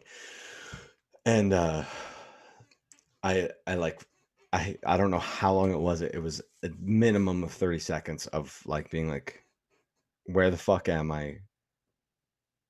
Okay, I am Roman. I am this. I am here. But like what is happening? Like I felt it felt like 30 minutes, but I think it was probably more like 30 seconds. And it was just insane. And so like I get so blocked up here in the front part of my chest, like, and breathing is hard for me sometimes, like remembering to breathe, like I really don't know what it is, but like I know that one of my huge parts during my life journey here is focusing on breathing and doing breathing meditations, because no matter how often I'll do it, if I do it in the morning, do it in the middle of the day, in between those parts, I'm still not remembering to breathe properly. And it's just it's kind of annoying, honestly, but yeah. So I just wanted to share that with everybody. Breathe, please. Dude, it'll change your life. Learning good breathing meditation will change your life. And you can by doing those breathings and using different kinds of breath techniques, I really truly believe that we can heal ourselves of a lot of the shit that we've done to ourselves. Just like you're talking about, you do a breathing meditation, you can breathe in the healing itself in an actual literal practice, and it actually works. It so works. And it's the lowest technology of all. It's the most basic thing. It's just living in natural law. The thing is that we've convinced ourselves that we're not part of nature so much that we don't know that we have the power to fix most anything within ourselves just by doing what your body does naturally, to breathe. But we get in our head so much that it affects our actual natural function. I do it too. And like I hold my chest like tight, and I get these like knots in my shoulders because I'm stressing, and I don't think about, you're not thinking about breathing. And because you're not thinking about breathing, you're doing this, like you're not actually even experiencing life right now because you're not even breathing. But when you breathe and you find your center of your breath and you can control it, when you're focused on your breath, all you can do is focus on what you're doing right now. And living in that moment is what brings our body to a point where it actually can level off. It actually, when we stick our hands in dirt, we're gaining that holy shabd of the earth. We're matching its frequency, and when we're breathing our natural air, we're resetting ourselves to the earth's shabd instead of our own, some fake illusion that isn't really there. But when we stick our hands in the dirt, that's where the real is. That's absolutely true. And it feels so good to do that. Super important. I lied because, well, this was the original last thing I wanted to lead off with, but then that story, I was like, oh shit, we should tell this. I found this PDF, this old book that's called Your Psychic Powers and How to Develop Them, that was written in the early 1900s. Obviously during the age of spiritualism, and I'll share it in the show notes, or obviously share it with you guys too. But I thought this was interesting. This chapter is called "Experiment to Prove the Existence of the Fluid," and this is apparently a test that we can all try at home to develop your psychic powers. So they'll read this, and then we'll be done here. A very simple test is the following. Hang a dead black cloth over the back of a chair and see that no light falls directly on the cloth.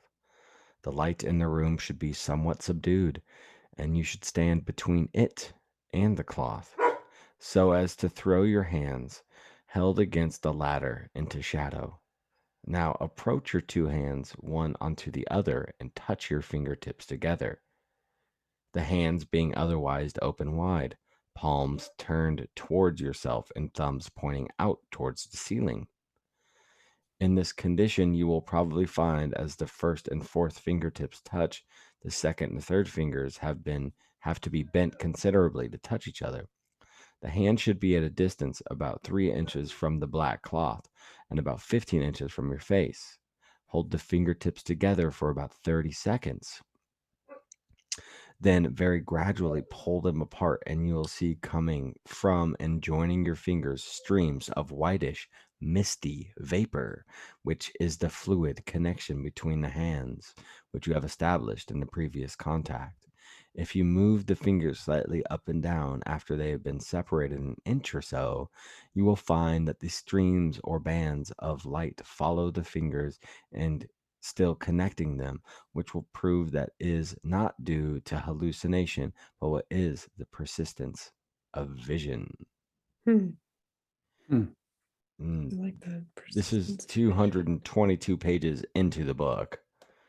Wow. For some reason, I haven't downloaded that yet, but I need to do that and get into that. And I want to post it show notes so everyone can get it, and just love reading old antiquated books like that and just being like, what the fuck was going on in 1914, you know? Hey, bringing it back to spiritualism, that town I was thinking of in Florida, it's called Casadega. Casadega, that's right. I always say Calistoga for some reason. Yeah, and it's supposedly the psychic center of the world. I don't know where in Florida it is. I'll Have tell you ever looked it exactly up? where, because it's right next to St. Augustine. Is it? Of course it is. Which is where I'm real.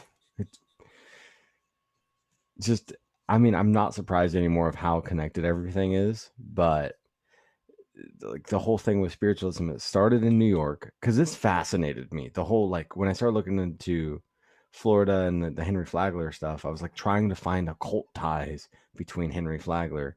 But when you're that rich and powerful, they scrub all this stuff away from you. You know, it's hard to find who's a Mason, right? Or whatever. Anyways, spiritualism started in New York, and then did its time in like in a little bit in Ohio, but then found its way down to Casadega, Florida, which is literally like, I mean, it's maybe 20 minutes away from St. Augustine. And St. Augustine is like this very spiritual place. It has like all these haunted places. It has these star forts, the oldest city in the country, founded in like 1560 from European settlers. And then I was like, so Henry Flagler went from New York to Ohio, where he met the Rockefeller, and then went down to Florida. The spiritualist movement also went from New York down to Florida. And you're telling me there's no occult ties with this guy? Mm-hmm. Like, I don't. It's just nuts, dude. But thank you for sharing that. It sounds like a ghoul, but it is in fact my puppy. It sounded like he was behind me too. I was like, is he outside the window? Goodness. Well, thank you guys. You guys want to share anything else before we go? I think I'm good. Thank you for hosting. This is a good dude. conversation. I'm so stoked. Thanks for hitting me up, Rachel. This was fun. I'm really glad we were able to do this. Me too. Even last minute, like, this is cool. Yeah, I like glad this. you could make It's it. like going with flow, man. I like Yeah, this. man. Yeah, I'm really glad you're able to make it. And I would love to maybe set up another one where we maybe put a presentation together on spiritualism. Sounds like you're totally into that too. I'm down. We could do this. Sick. Yeah. Awesome. Okay, well, everybody, thank you so much for staying tuned for this, and let us know what you think, and let us know what you took away and what you want to share with us, and all the things, and jump over on the Telegram chat and be a part of this, because it, you know, many hands make light work, and that's what it's all about, sharing the information and being a part of the bigger cosmic web. And if you can't get down with that, wake up.